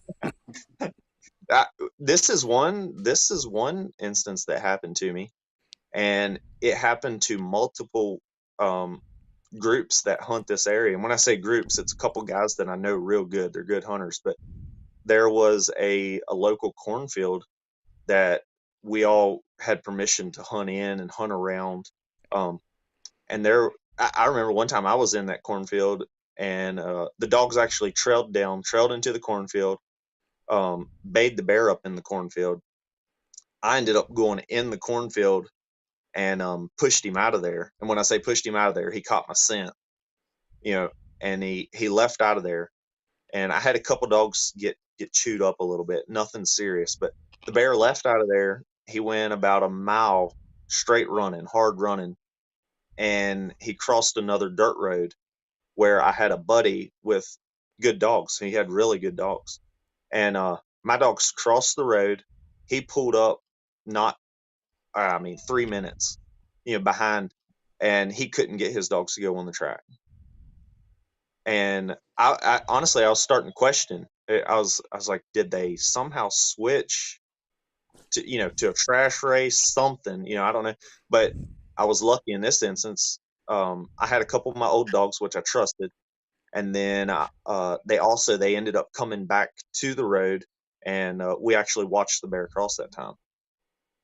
And that bear, we never got to tree, but we chased him most of the day with multiple road crossings. And if you didn't put the dogs right on the bear when he hit the road, if they was 5 minutes behind, they wasn't going to take that scent. They wasn't going to take the track. Uh, Do you have any theories? The the locals call it the ghost bear. So I don't know. So have you I'm had assuming. other I mean, bears that you couldn't that I mean where you get to a spot and you couldn't trail them anymore? And if it was it do you believe that it is something that the bear changes, or is it just something in the environment that they're like a road or something that's causing their scent to not be uh, trailable? I believe that different bear is different instances each time. This particular bear, I believe that for some reason when he got to moving through the country, he just didn't put off much scent. When he was skedaddling, running, for some reason, I don't know if maybe he just didn't have that much odor in general, period, whether he was sitting still or whatever. But the faster he would run, the harder time the dogs had to stay on him. I mean, they had a rough time. If they got behind him at all, then you might as well kiss him goodbye. You wasn't gonna catch him. But we ran that bear, and I'm assuming it's the same bear because it would happen multiple times the exact same way. Um, so we all considered that we're pretty sure it was the same bear. And a couple times we did get him treed, but that was just getting dogs right on him when he crossed the road. Like you see him cross the road And it was a and get sight dogs race.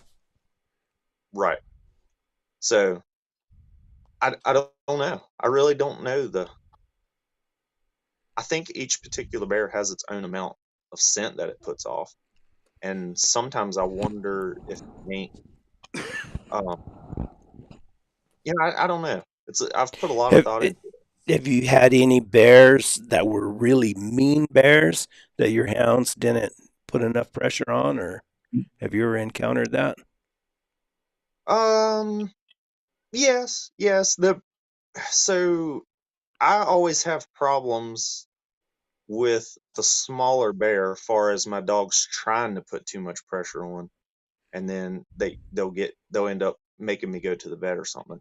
If we don't have many, but I really, if it's a nice 300-pound or bigger, usually I don't have as much problems with them. For one thing, they're a little bit slower, so they have a rougher time catching the dogs. But then the other the point of view from the hounds is they respect them bigger bear, yeah, a lot better. They respect, give it a little bit more distance. But them little old 80, 90, 100, 150 pounders, they're trouble. The dogs don't respect them. They think they can catch them, and then the bear's fast enough. He's small enough. He can hang right in there with the dogs if he wants to. On a bear that's bait on the ground, do you have trouble when you get up close to them? Do your dogs get a lot tougher? If I let my adrenaline level get high, yes. That's something I still work on to this day. If I go in there hollering, yelling at them, screaming, then typically they're going to totally ignore me, and that's when they start trying to catch it. Um, if I can go in there and just one by one either get them off of it, try to keep myself, um, I wouldn't say relaxed because there's nothing relaxed about it, but try to keep my adrenaline level down to a certain extent, and then I have my dog's tone broke. So long as they'll pay attention to me enough where they'll hear that tone on their collar, because that's another thing. Um, if you don't let the dogs know that you're around, a lot of times they won't even hear that tone button because they're so concentrated on the bear, and then of course just the roar of 5, 6, 8 dogs. So yeah, typically for me to get the dogs off of a bayed bear, I'll try to get in there as close as I can and just say their name one by one if I can get their attention on me, and then hit the tone button. And usually they'll come on to me. Now, it's not every time, but that's the rule of thumb. That's what's supposed to happen. That's the plan anyway. That's the plan. And then another issue with the small bear is a lot of times you got to watch. If a lot of times I have trouble with the small bear, and honestly, it's not the bear's fault. It's if the bear waits too long in the tree and them dogs get around it, and then say the bear tries to tree, the dogs will jerk him back off. They'll jump up and grab him. So that's another issue with small bear, the smaller size. So, yeah. What else? John? This guy here is asking, Timothy Brink wants to know if George's dogs will strike a beat track. By that I mean a track that someone else has already dumped on. Yes. Yep, they will. Actually, I've got some dogs that I got to watch because they'll actually, and this it. So let me back up a little bit. So in August and September, we're hunting in the lower, flatter country, better road country, where we are packing on. Say I'll get a bear going, I'll keep. I might put 2 or 3 dogs on him, and then when he crosses the road, I'll put more dogs uh, on him when he crosses the road. So if I do that too much too often, my dogs will actually start striking dog scent with the bear scent. And the reason I'm knowing that is because it's something we gotta stay, got to work on basically. Like say for instance, let my uncle go up the road, let him let some dogs off with absolutely no bear around, and then load them back up and drive on. I'll ride behind him and just make sure mine don't strike his. And it's not the dog's fault. It's they just after we turn on bear tracks so many times that's already been ran, them dogs, a lot of the times when we pull up and we know a bear just crossed there, the dogs haven't even smelt the bear yet, but we're turning them dogs loose and it's all that fresh dog scent. So it's something we just got to stay steady working on. I don't know if what I'm saying is actually coming through what I'm meaning, but yeah. So the dogs will strike a track that's already been ran. Short story. And I was thinking about the story you told me, and you showed me where you done it at. But I think you said it was a guy that was in there from West Virginia hunting during training season. His Right. dogs had done been in, ran and jumped a bear, treed it, and your dogs went in the same track and ended up treating a different bear in a different location. Yes, that is true. And to repeat the story, so I was one morning I was going hunting, and it was during the week. Um, and during the week, typically I'm not worried about people beating me or being in front of me. There's usually not any other hunters around. So I was riding out the top of the mountain, um, and actually Mr. Danny, which had a couple of the other dogs, he was in front of me, struck a track. The dogs barked on the truck, saying a bear just crossed. So uh, we drive up there, we turn a couple dogs loose.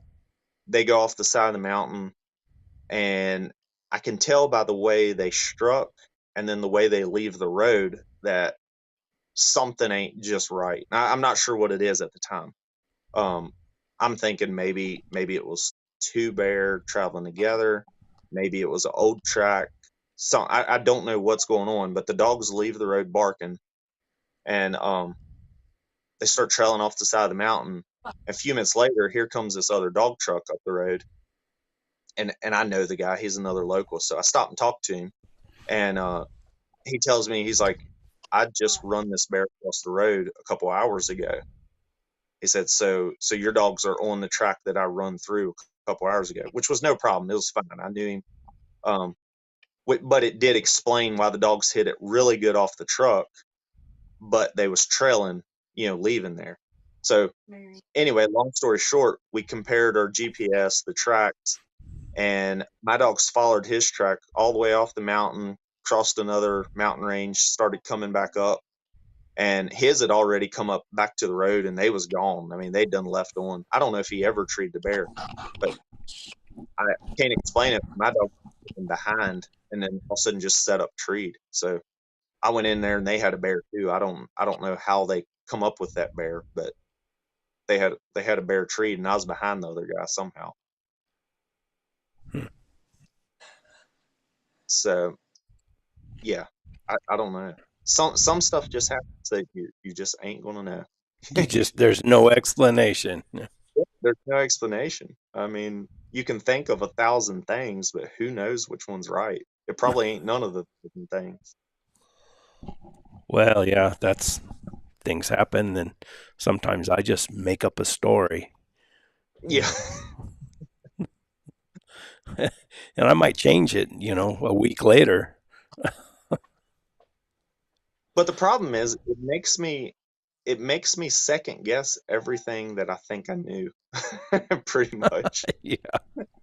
And to go back to my previous story, where my dogs run that bear out of the cornfield, it crossed the road, and my buddy's dogs didn't go on it. If I wouldn't have known my dogs better, I'd have probably been shocking them, thinking they was running a deer or, whatever. And how many times do we do that kind of stuff and we don't know. We don't know. We don't Well, know. I mean, for instance, this morning, I was talking to Benny on the phone. I was down in a place I go often. Dogs hit a track, trailing it right. They're in a line. As they say, you could throw a blanket over them. They're trailing. They're trailing right up into this canyon, up into a big set of bluffs.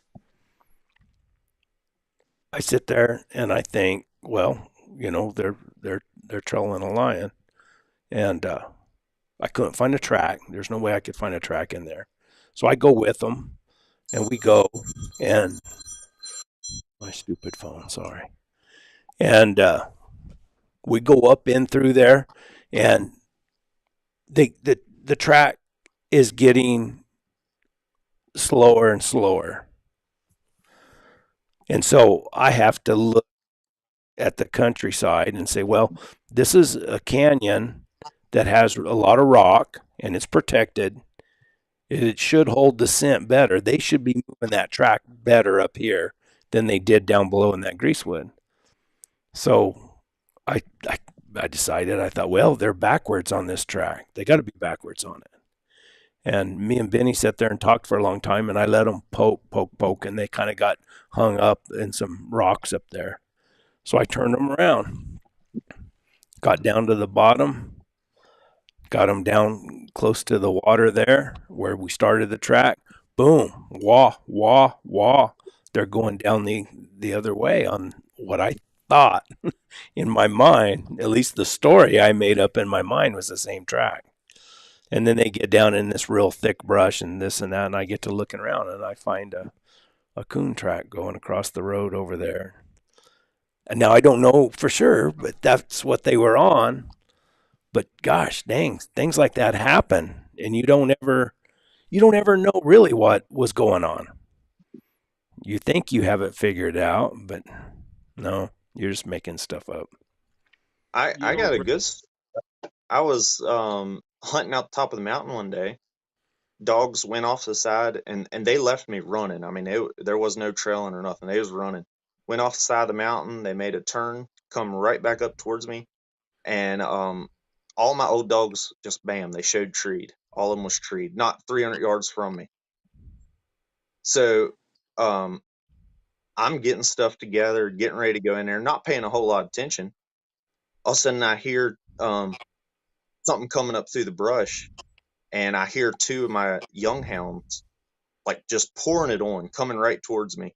And here comes a white-tailed deer, just bam across the path. My young dog's right. It seemed to me right on its butt, and they crossed. I didn't have no shockers on them. And of course, 100% thought they was running the deer. 100%. They went. So if I'd have had shockers on them, I would have lit them up. Because my old dog was treed, they had come through, left the tree, and come on through there, and I just watched them cross the trail right behind this white-tailed deer. So anyway, of course, I'm not happy about it. But before I even figure out what's going on, 200 yards later, they're treed. And long story short, I go in there and they have a cub up a tree. So what happened? And my old dogs had the sow. So what happened is I didn't see the cub cross, but the cub crossed, a deer crossed right behind it, and then my hounds crossed. So they was running the bear, but I didn't see the bear, and I would Just seen the deer. 100%. And I seen the deer, but if they wouldn't have treed, I would 100% thought they was burning a deer up. Yeah. So just it's amazing, how stuff like that happens, and you just Yeah. Yeah, we don't ever, just like Rowdy says, sometimes you just don't know what's going on. You just guess. Like I said, I make up a story. You can always find out. There's a lot of keyboard warriors, and they want to call BS. They want to say you don't know what you're talking about. There's no way this can happen. There's no way that can happen. And you can tell the difference between the people that spend time out there behind their dogs and the people that listen to everybody else's nonsense and do it from their recliner, because they come up with these things like, Brett, you're just making that up. Lions can't pull their scent. Lions, they just leave their scent no matter what. Well, it doesn't take very much of that nonsense if they get off their butt and go out there and really follow a pack of hounds for 20 or 30 years. They'll find out just how foolish they were with their thoughts and their statements, and find out just how little they know. Just like Larry Hendricks, doing nothing but hunting 6 days a week from the time he got divorced until he was no longer able to do it, and still ask questions. You know, Well, if I think I'm pretty sure that I seen and compared it to Brett talking about the lines turning their scent off up there this year with George one day. Pretty sure I seen the dogs trail straight, do fairly good, all of them in a straight line. Then they get to a spot where they all kind of, I won't say scattered out, but they all get to turn in little circles yeah, and they're hunting. And Brett, you know, me and him talking about when I was out there line hunting and stuff, he talked about how a line, when it got ready to lay down, a lot of times right there, that dog would peck, trying to find that line. And he said before he's talking about hunting with Mike Root and telling, with Mike's dogs, oh, Mike, don't you think that cat went to that next canyon or whatever? And I got to notice that with them bears. It seemed like they get ready to lay down and they get a little bit sneaky, a little bit slower, a little more deliberate with their moves. And it is harder for the dogs to track.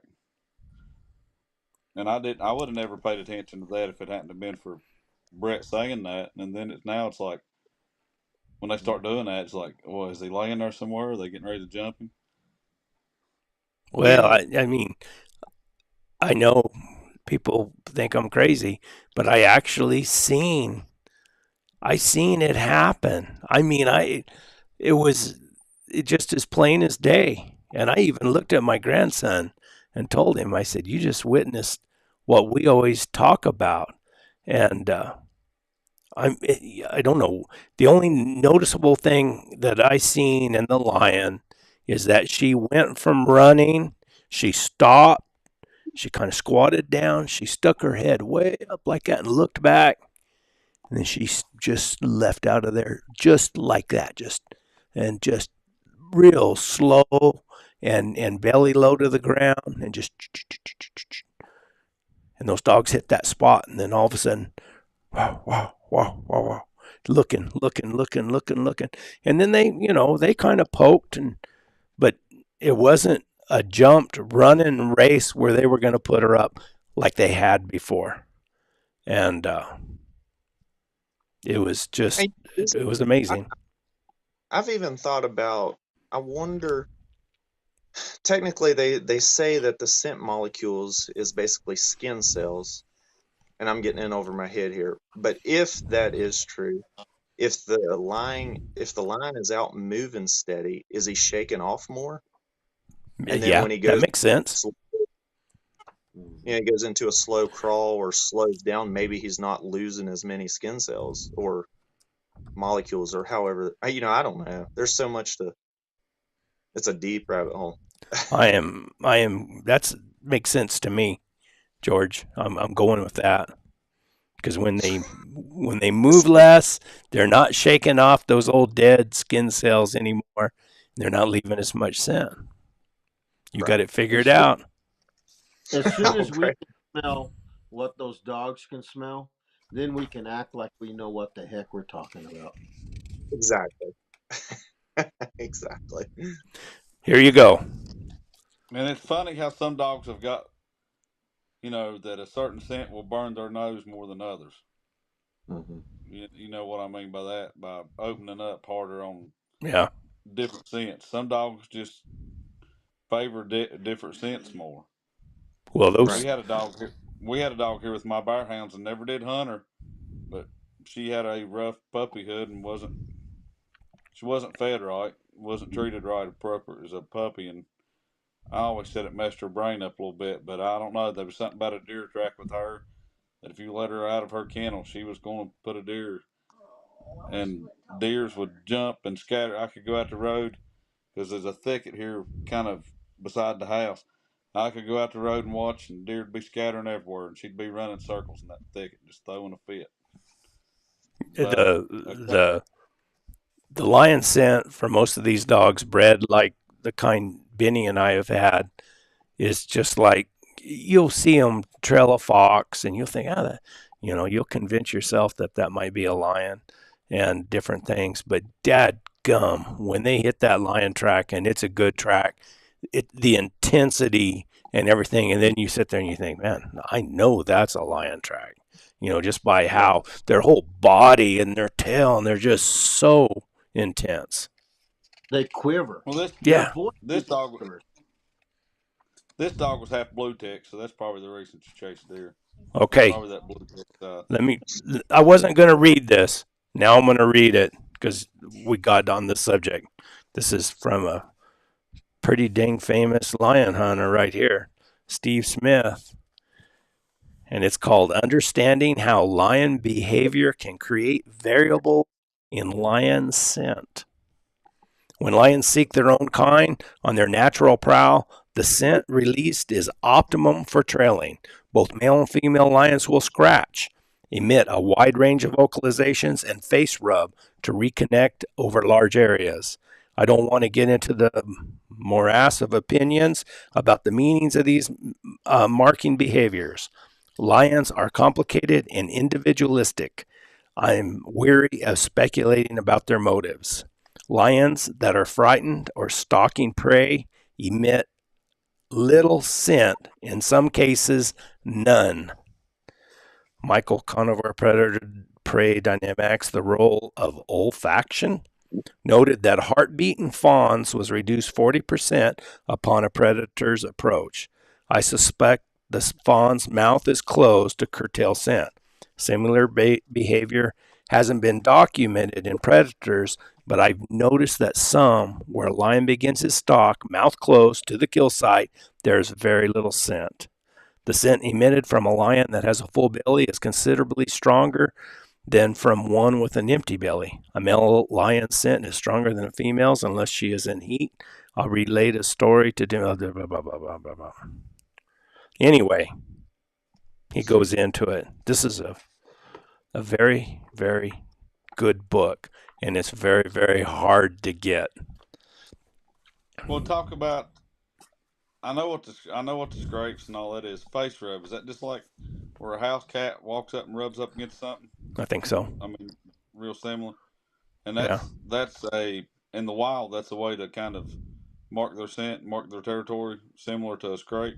And then typical of cats, you've watched those dogs before when you're trailing, reach up and smell brush. They'll smell the brush.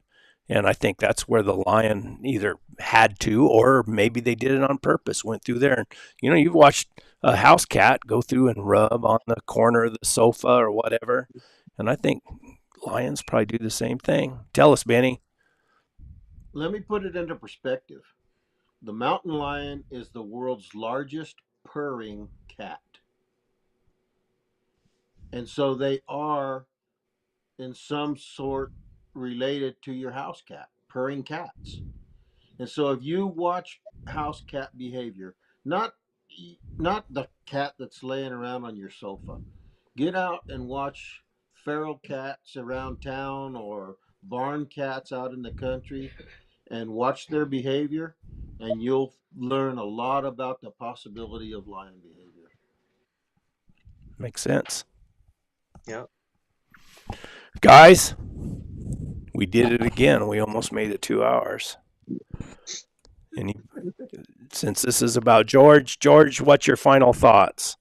Go to Mountain Music and Mules, subscribe, comment, thumbs up, hit that little bell, right? Exactly. Do everything Mr. Brett said. Yeah.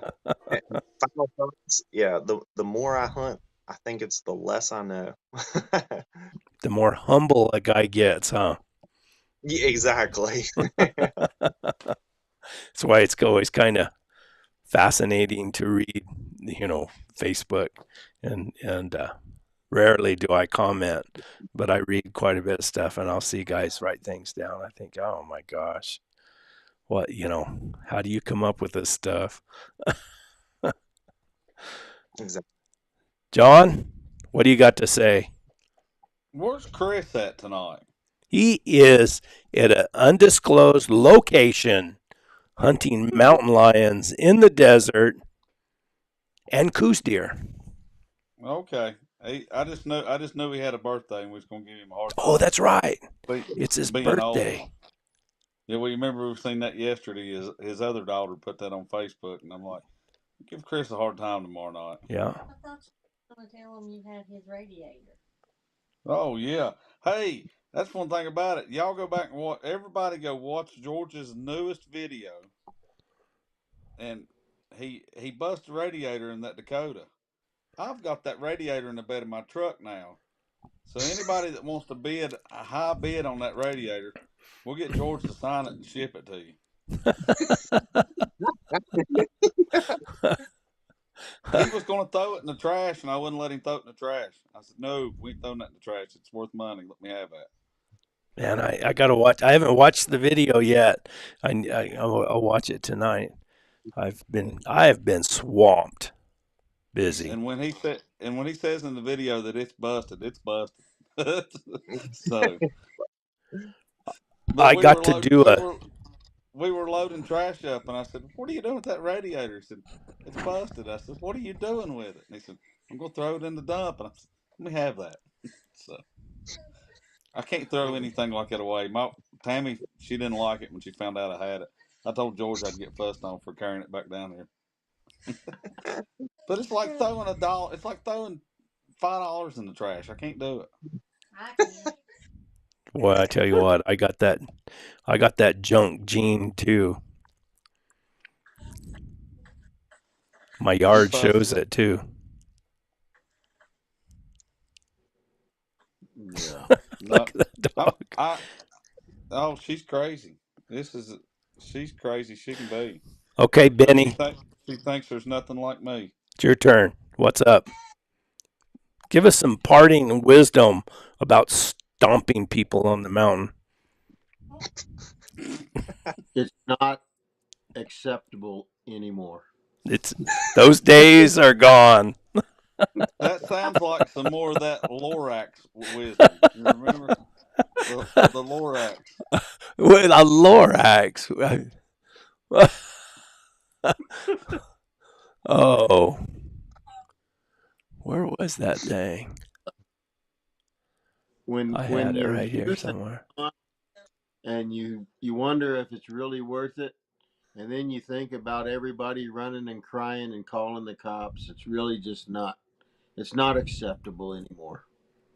Okay, I'll remember but I think that. You'll have to get a shirt made for the interview channel. It says Benny the Lorax. That's not acceptable anymore. I'm gonna get one of those overlays, and I can put it right on his face right there. Hey, I was gonna say I was on another podcast today. Did I say this already? On Josh McCay, he was on here. Josh Michaelis. I butcher his last name every time I say it. And I can't remember the name of the podcast. There it is. Cane Stream Media. He does those. He's a coon hunter. He's in the competition. He handles dogs, and it's a big deal. It's. I didn't realize there was that much money in that stuff. My gosh. Yeah, these lion dogs, these dry ground lion dogs, can't hold a candle to a Grand Night champion coon dog. That's what he said. I mean, I thought that was ridiculous when I heard of a lion hound selling for $20,000, but then they're talking some of these coon hounds selling for $40,000-$50,000. Yeah, well, there's true. some of those coon hunts. I mean, you can win $100,000 at. He said there's a hunt coming up where you win a brand new pickup truck and $100,000. But it's a big buy-in, I think. I mean, it's a huge buy-in, I think, to that hunt. But yeah, I don't know, but that's crazy. It's a guy here's got a Grand Night champion walker dog that I know real well. State trooper in our area. That's and that I don't even understand. That's what we kind of talked about was,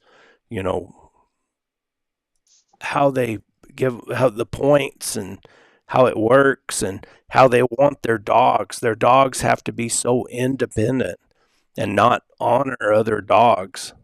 You know, stay. He was talking about one dog that a stud dog that wouldn't even breed another female because he'd been trained or raised to just to not pay attention to any other dogs.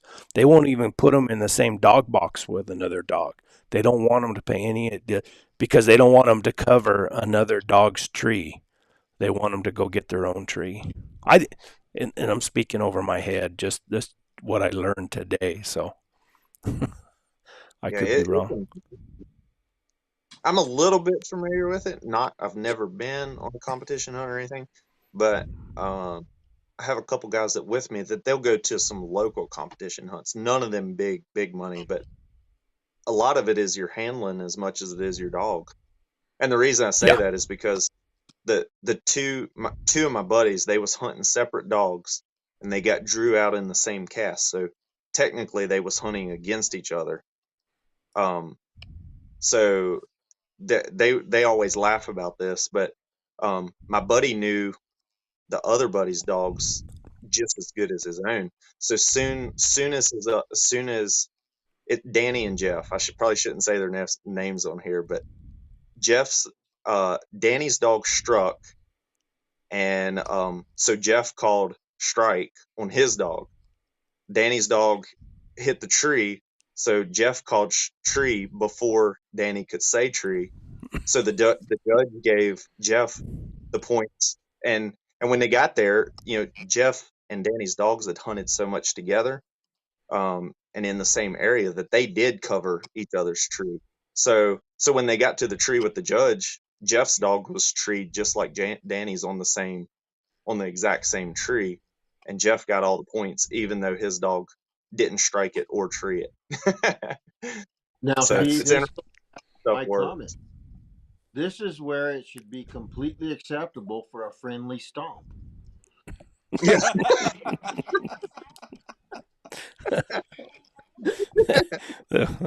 They'll kill Well, I you, think Benny, for fighting at the tree. I think there's some of that goes on at those competition hunts, Benny. I think they get pretty wound up. Oh, I bet there's some big old fights. Listen, No, to be honest, if Jeff wouldn't have known Danny's dog good, and if he'd have called treed, but they got there and then Jeff's dog wouldn't have been there, then he'd have got minus points, So I reckon technically he took a little bit of a chance there, but he said they laugh about it now, but they said, shoot, if Danny's dog's there, I know my dog will be there, so I'll call treed.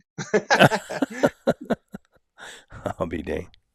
I know a guy around here. When he was just a kid, when he's still a lot younger than me, but when he was just in high school, they went out hunting one night, and it was what they call a big coon contest.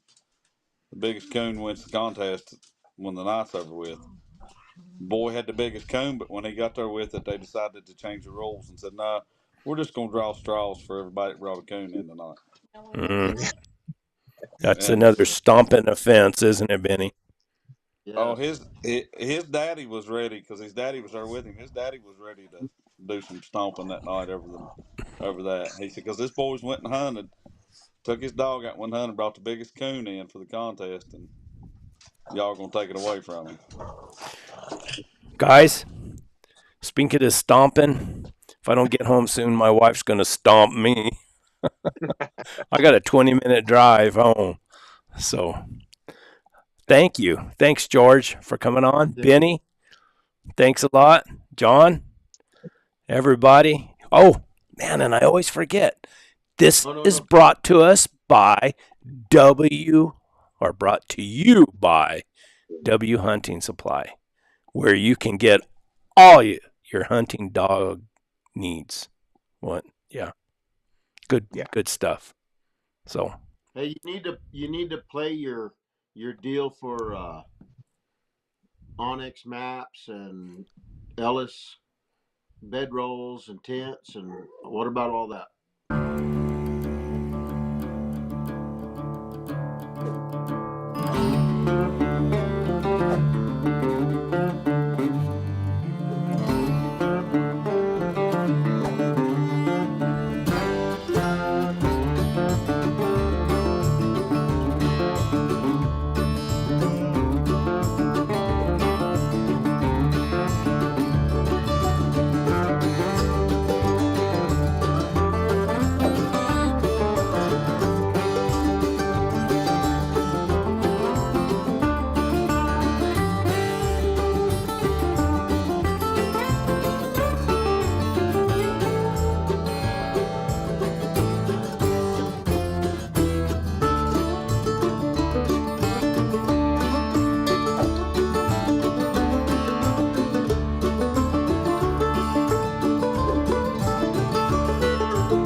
I don't have the new one up with W Hunting Supply yet. So, Brett, you've got to tell us. Have you got a prospect for a mule? yeah, I tell you what happened. There is a mule up north that would give, I would almost give my left arm for. Uh, it's a freak mule, amazing mule, but he's about as expensive as one of those Grand Night Champion coonhounds. I mean, but he is. This mule, I could hunt on him all week and go to the jackpot team roping on the weekend and heel on him. He's a nice, nice mule. And Really? sit on his butt and turn around.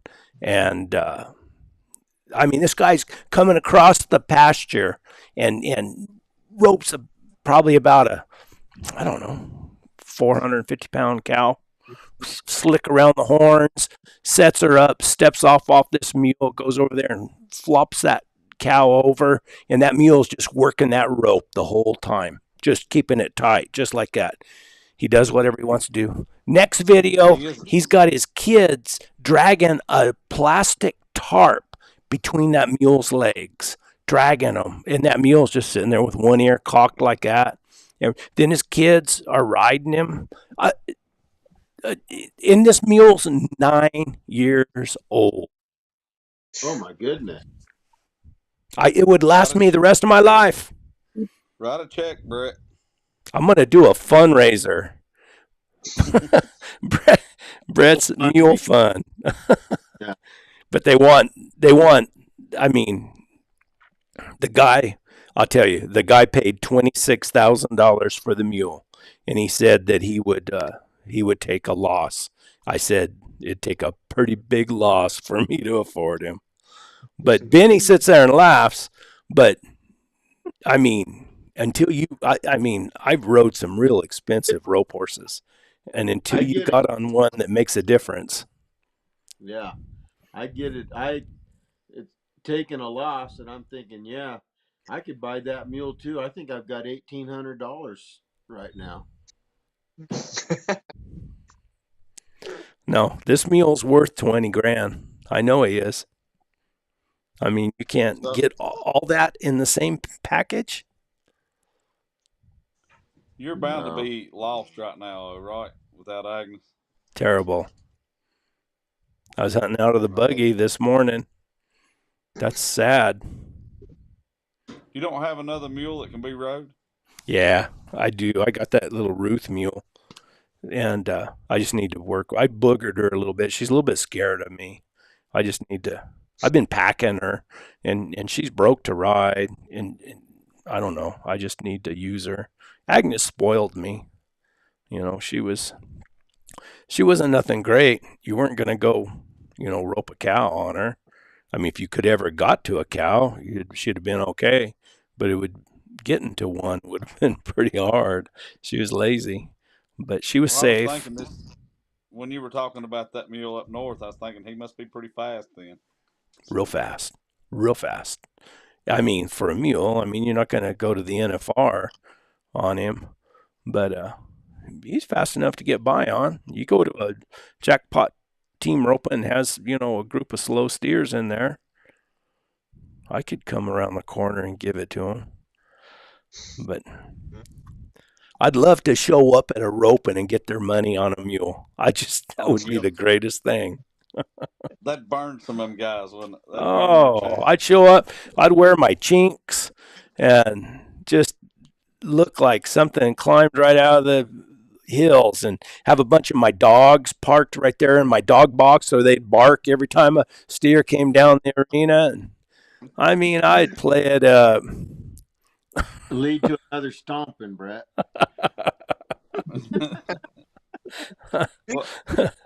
So if anybody out there wants to see me ride a $20,000 mule, my mailing address is P.O. Box.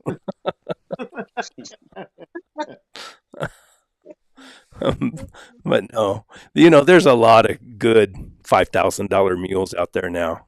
So I can find one. But this guy, when I talked to this guy, I didn't know how much this mule was. He said, I'm going to send you, and he's the one who contacted me. He contacted me. He said, I hear you're looking for a mule. And I said, yes, sir. And he said, I got a mule for you. And I said, well, tell me some more. He said, I'm going to send you some videos. And after you watch these videos, you're going to want this mule. Because he bought that mule at that Chrome in the Canyon, Utah mule sale or whatever. And he sent me those videos. And I said, man, you are right. I want this mule really, really bad. And then he told me how much he had to have for him. And I told my wife, and that was the first time I almost got stomped. I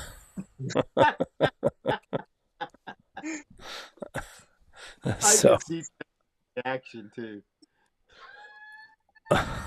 Well, I'll tell you this, change the subject a little bit. It's a long way away, but I'm coming back your way When? October. Next October. You going to the same place? No, we're going to Chama.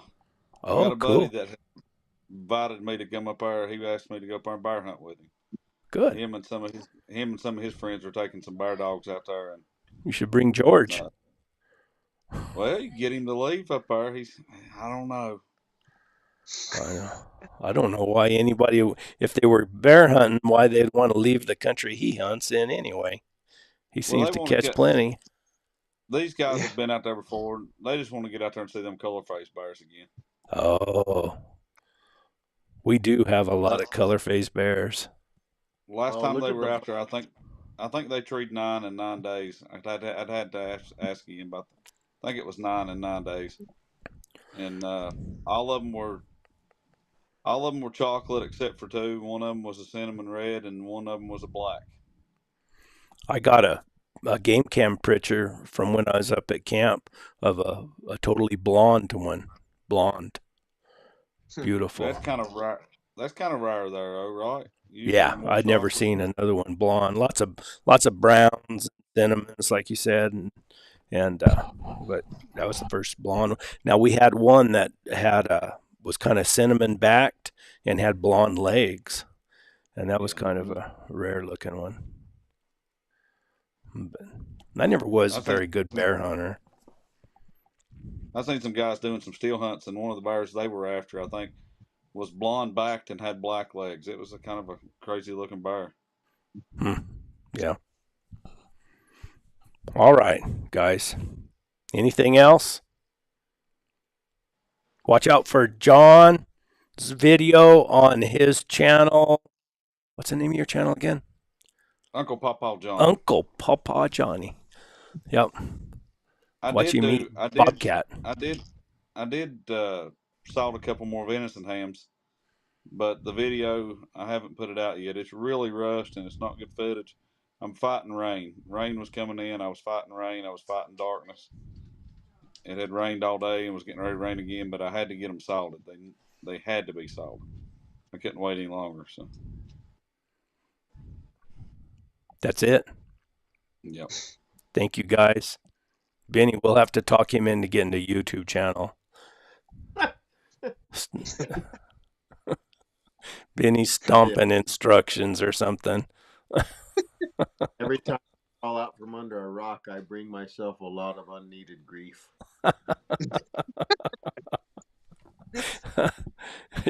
You've already, you became a fixture. Now you got to be here every Monday night, no matter what, Benny. Well, I'm thinking about going to the Taylor place. Taylor place. Tell me. It'll be in your next video that you get done with. Is that where we were? Yeah. Cool. Well, you'll be part of that one. I got Warner Glenn, John Klump. I got 3 other guys that I've already interviewed that I need to put out. But I'm kind of like George and John. I'm getting lazy. All right, guys. Thank you. We'll see you next time. See y'all later. See ya. See ya.